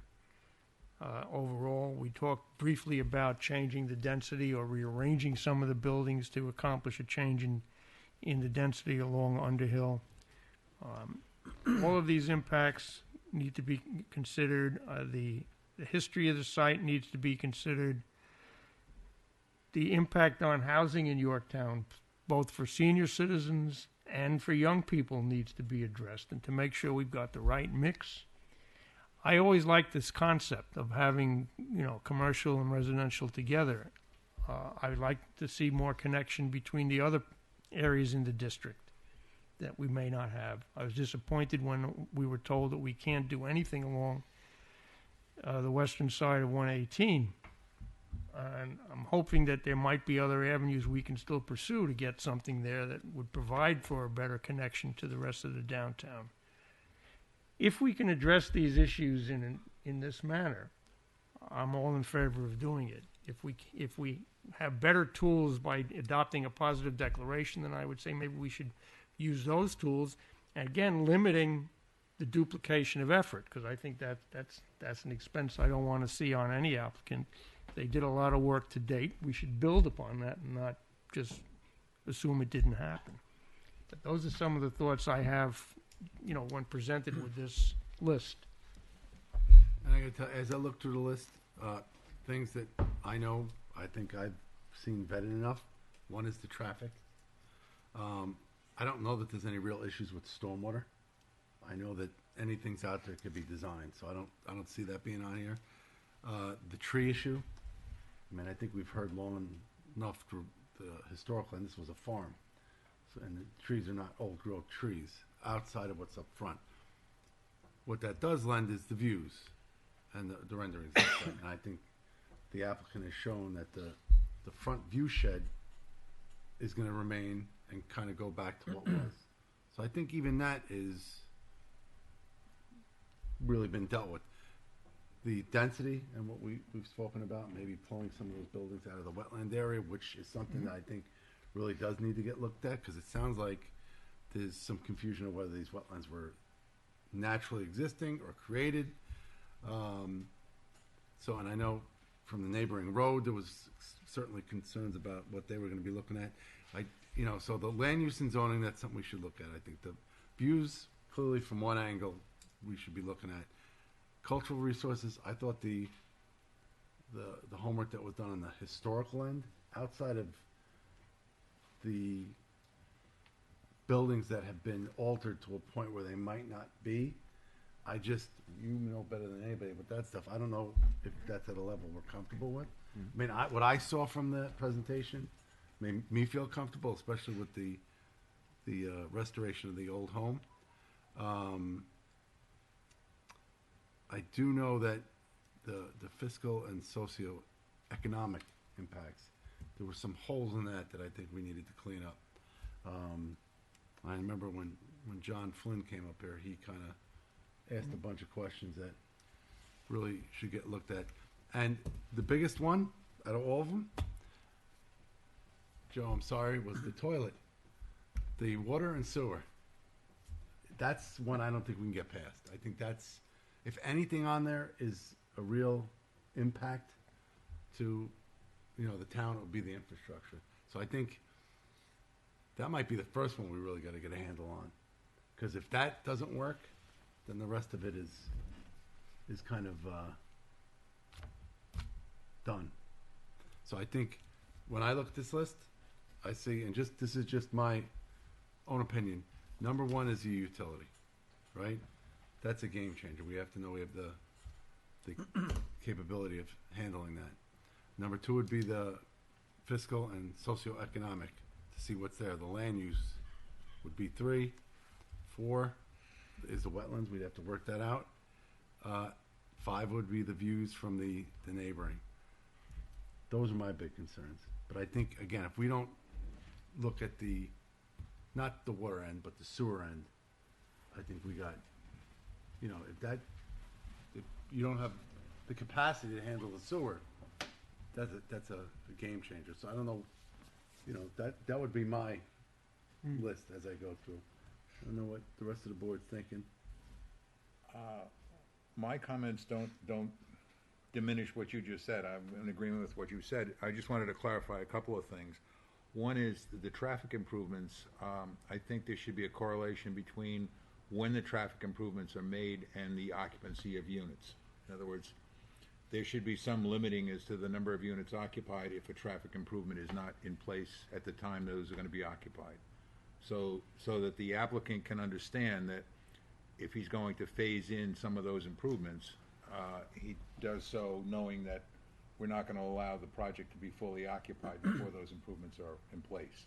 So there should be a correlation between those two. The other is going back to, we talked a lot about the historical aspects of the main building and some of the other structures and the property in general. But as it was pointed out, John pointed out, that there are 2 different eras of architectural design, and probably any one of those 2 has discrepancies within those. And I don't think it's fair to the applicant to ask him to do a historical restoration or renovation without knowing what the target is going to be. I agree with that. And so I think we need to be very specific. We can be vague if we choose to, but we can't say it's got to be a historical renovation. Right. And then find that the renovation includes things that are not in keeping with what true definition of that might be. So I don't think we should change our expectations, nor the applicant, but we should define so that we all know what we're going to get. And I'm comfortable with it not being an authentic renovation.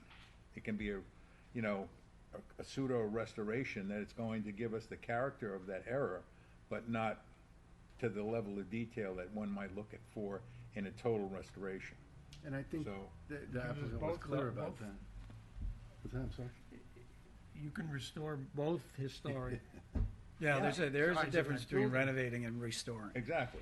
And that building, if you've been inside that building, it's classrooms right now, right? It's lost Right. a lot of its character, except the outside is beautiful, the inside is beautiful, it has a lot of traits and so forth that can be, I think, kept.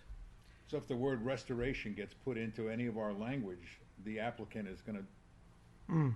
I think he's gonna get what he's not negotiating for, and I don't think we're expecting, but I think the language can bite us badly if we choose the wrong wording, and I think we gotta be very specific. Also, in terms of the site, if we're talking about going back to a period in time when there was farming, then you would expect to see No trees.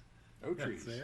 So we have to be careful as to what the language is, and so that everybody has a fair shot at getting an understanding of what the target is. I think that's very well said, and I just know what our conversations with the view shed and that front view shed and the use of that, the ice pond and what they had proposed, I agree with you 100%. The other thing is, Aaron had spoken at the last meeting about possible alternative layouts, which may or may not include a reduction in the number of units, but just an alternative layout that might improve the overall design.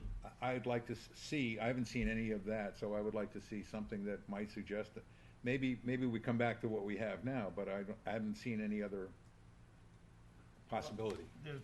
There's that issue, and then the other issue is the timing of the traffic improvements. And the applicant has raised the possibility of doing all the improvements that are necessary for that intersection based upon not only their project, but some of the others in the district, if the town gives them the appropriate tax incentive. I don't know what progress was made on that concept, but that's very, attractive to me in planning for something like this, to see the actual improvements in the ground as the project goes forward, like what you were saying. Right. So I'd like to see that. The question is, can we accomplish this kind of review of these issues that we're all talking about without using the pause deck process? And Jim, we talked a little about it last time. Maybe you can help us here again.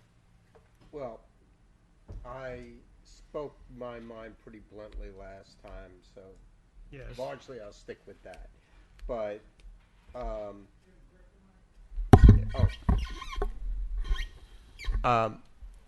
I think if you are going to go the pause deck route, all these items are fine, and just to tack on Bob's point that alternatives should be discussed.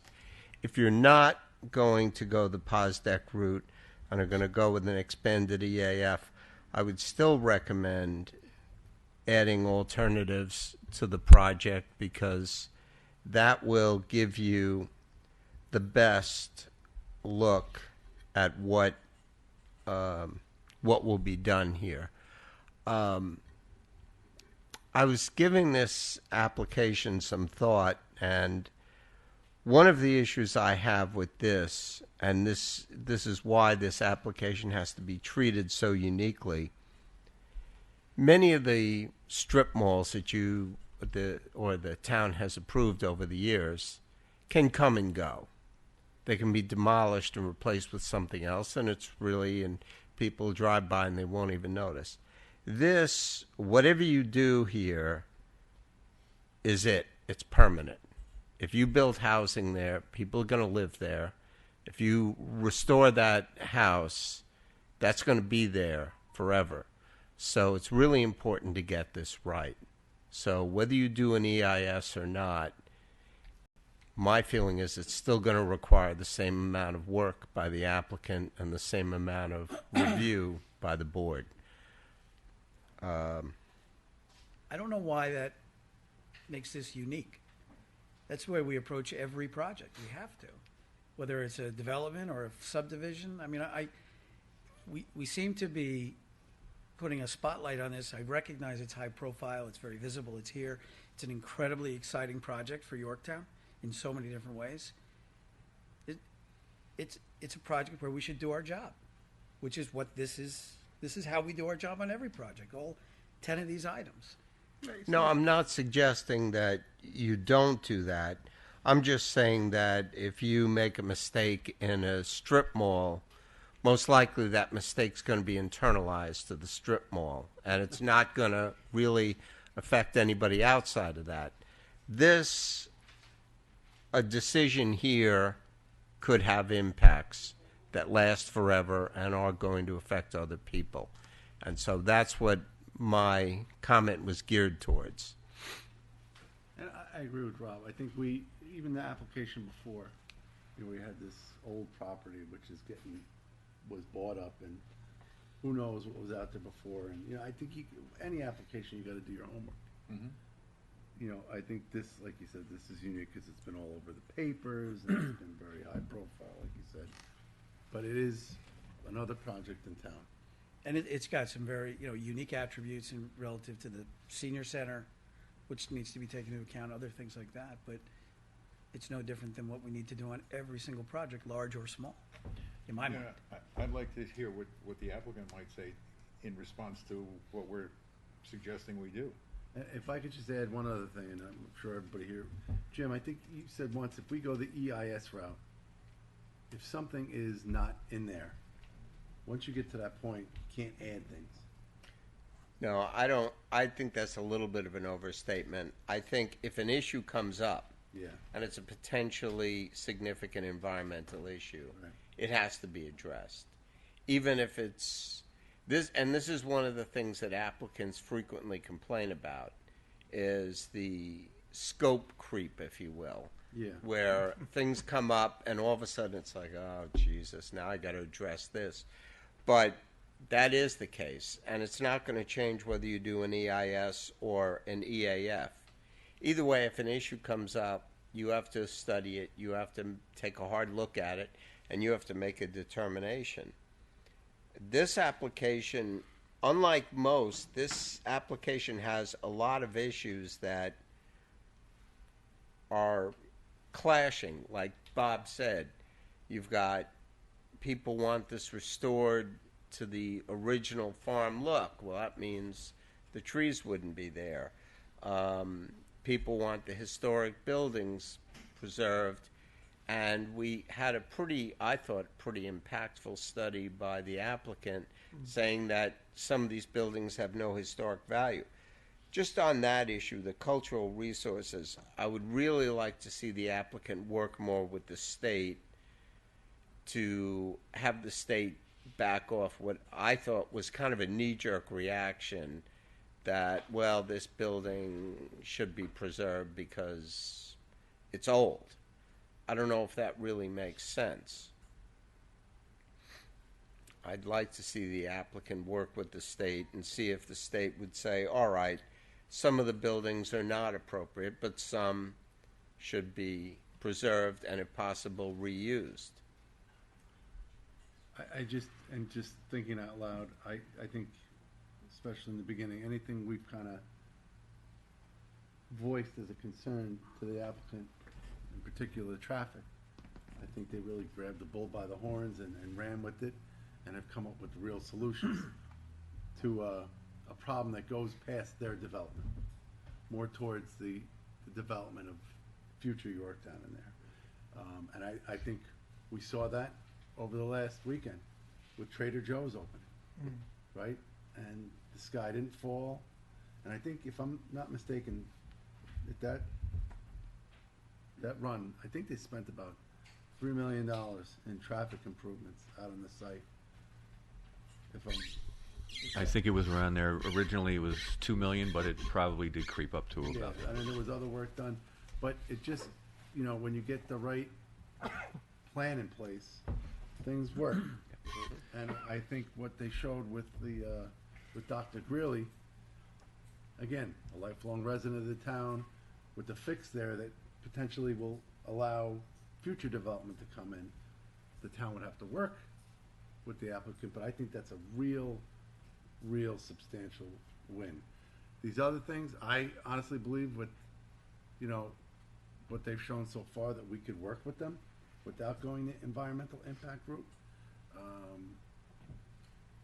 But yeah, like you said, I love to hear what you guys are thinking at this point. Before you go there, I just want to talk about a couple things. Yeah. To Aaron's point at the very beginning, we constructed the list as simply as we could, really, to talk about items and not the depth of the items. So if there's any additional topics, that's what we're headed for. But certainly we will expand on what, the subheadings of each one of these will be. I do think, for instance, cultural resources and the history, there's more work to be done. A little bit along the lines of what Jim said, but certainly more for the lead agency to make those determinations for the most part. Traffic, as you said, is probably pretty much done, but necessarily should be part of what we're going to call as an expanded EIF. The wetlands and water resources needs more, of course. We haven't seen much on that. Views, for instance, we'll be working with the applicant to determine what views. So we can fill this list in for you for next time, if you like. But also, I want everyone to keep in mind that it is, as Jim just pointed out, sometimes an aggravating, unfolding process, which happens on every application. And with the secret process and record open right now, you can ask for things as you see them to make sure that, as Jim has pointed to, that you get the project correct.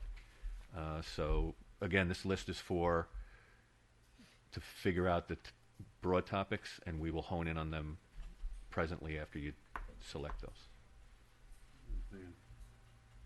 We got to dig into I think some of the details there.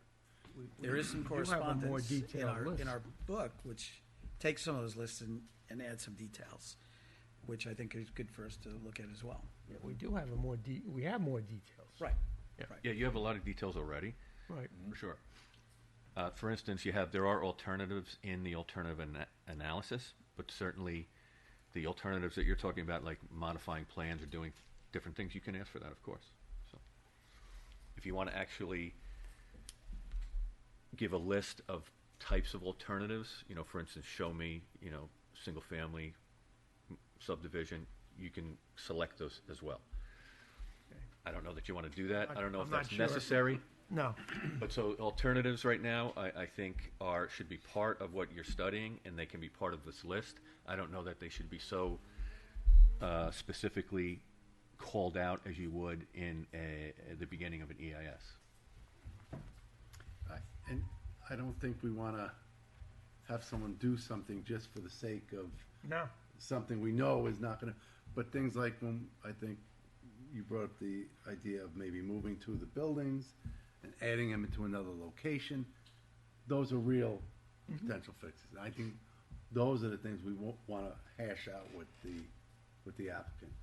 Things that are really, to say, show us what X, Y, and Z is going to do, just so that Joe can stay up late night. It's not a bad goal anyhow. But it's not going to yield anything. And we don't. I don't think we've ever, this board, in the time, oh my God, 18 years. I don't think we've ever taken an applicant and just putting them through the ringer just for the sake of putting. And I think these gentlemen know that because they've done work in town before. Everybody here wants to see what's best for York, and I think if we work with them as we have on prior projects, and clearly in the beginning of this project, we could all get to a point, I think, where we're all comfortable, as the residents are comfortable too. But I just don't want to be limited with that. I don't want to be limited either. And I think I think they'll work with us, and things are going to come up. I saw something in the paper this weekend about about this project. Was it they were talking about the Underground Railroad or something there? Yes. So I mean, you're going to hear, and there's going to be, I'm sure, always back and forth. But Yeah. I think the group has been very sensitive to what we've asked for, and I think we can work through this. But I think we need to hear from you guys too. Items he talked What you about. have what's up. It's a start. Yeah, you don't want to get the great Oz upset in the back. You lay out the issues and we'll address them. All right. You give us your ideas, we'll try to make them work. And I just want to go back real quick, Joe, to the sewer issue. So, capacity, everything going on with that. Yeah, I've already had conversations with Dan about that. Okay. So capacity is there in the Okay. plant as it exists. All right. Without interfering with any of the Halleck's Mill expansion or anything like that. Okay. So that doesn't seem to be an issue. He does want to talk it out some more, but on the surface, that's not an issue, including like the wiring going in there at the same time, let's say. Yeah. It's, What are we there's up still to now capacity. in that? What's There's that, about 2.5? 200,000 gallons. No, but the maximum is 2.5, is it? Right, the plant is designed for 2.5, but there's some stipulations with that. Mhm. But under the current active capacity, there's plenty of room there now for us to go in, and you know, Dan can clarify that. The only other thing we would want to look at, or Dan would want us to look at, is to see if there's any conveyance issues between here and the plant, and just check maybe some areas where there might be potential choke point or something like that. That's or some other issue. But other than that, capacity is there. And as far as water is concerned, there's plenty of capacity and Yeah, plenty I'm of not pressure. worried about the Yeah. water. It's the sewer and where it goes. Yeah. And let me ask you one other thing, because this is also in your wheelhouse. The stormwater with the New York City DEP. Mm-hmm. Do you foresee? No, we've already. Essentially, the stormwater is done. We've already done the testing with the DEP. We've already done the design Okay. on, not on the full scale basis, but we've Right. already done the design. What we've shown you with the infiltration under the parking lot, that's at the 118 side, and the wetland that we're going to create. We've met the criteria there.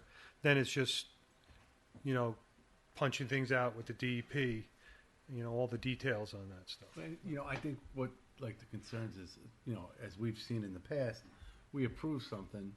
I think about the field home, then it gets to their level, and it blows up. Even Atlantic Appliance, that's still Atlantic Appliance is done. it's So done. we're but, good. Yeah. but it was with them for Yeah. you know. So there's Yeah. things regulatory agencies out of our control that we've seen in the past can really sidetrack what we've done. Route 6 with the, you know, the existing development, we wanted the back drive, and Mhm. so I mean, again, just looking at the list real quick, and I think the applicant said it probably best. You know, we should fine tune this so they have it, and then they can come back to us with, you know, their kind of ideas. You know, is it better to have remove the two buildings and put apartments in, or you know, what works best so that the project works for everybody. So why don't we? So what's next? I think we got to dig into the weeds. We really got to get these broken down a little bit more. Okay. Put some more bullets under them so we can get it to them, and they could hash through it. But again, if the sewer's there, you know the stormwater is going to get worked. The traffic, I don't know what else we could ask them to do with the traffic. I mean, I think they've done that. Did you have any further discussions with the town board? No. Okay. The only thing with respect to traffic is we have to make sure that the study is absolutely peer reviewed. Oh yeah, and to I make sure it's correct. I think I don't want anybody to get the impression that there's nothing else for them to do. We're just accepting. No, I think saying. what, yeah, I think what, you know, we have our own professional that checks this. The town board's got the you know, the vendors or the engineers lined up. So I think, but at this point, I don't think we're asking anymore. We want to make sure that it's right. Mhm. We want to check it. And the others, I think there's some, again, and we'll bullet this in the outline, but I think the fiscal and socioeconomic. What if we took the department's beginning outline and added the, you know, subcategories of the things that Jim, you know, identified, and then we can say these, then we can go through them and say we need more on these or we don't need more on the other That'd be things. fun with Just that. go down the list. Does that work? Because I think some of this could go away, and some of it we got to really Yeah. dig into Some- detail. Yeah, just to that point, I don't think you mean that it will go away, but it Right. will be part of the No, EAF. yeah. It just may be complete already. I just want to be clear on that. Yeah. I feel like I'm at home. I think that's words mean things. Words mean things. All right, so we'll work on that. And yeah, okay. Okay. All right. All right. Okay, Thank you. I'm glad everybody's well. One more item, right? Yeah. All right, we have another town board referral. This is a proposed local law, adding to chapter 95, town code. Who's going to present this one? John. I'm not leaving. I'm just. No, we're waiting for your speech. Well, this is the one that Zoom. allows you to have, if you have to Telecommuni- participate yeah. from home, Yeah. the public isn't going to show up. I think that's really what's going on. Well, I suspect what this is really about is if we get cases where COVID comes back and you don't want to cram 5 people up at this table here, 1 or 2 people may go home, you guys can spread out and have your meeting as long as the Or others if, can you know, participate. frequently people are out of town and they can. Yeah, you could quorum in. If that's a justifiable reason under this new legislation, it would legitimately allow anyone to do that, Yeah. participate remotely. You could be in Switzerland and with Steinmetz and. Right. Yeah. You There have can't been get away. times. There's been times when I've had business travel. Sure. And have missed a meeting, but could have sat in my hotel room in Chicago and joined.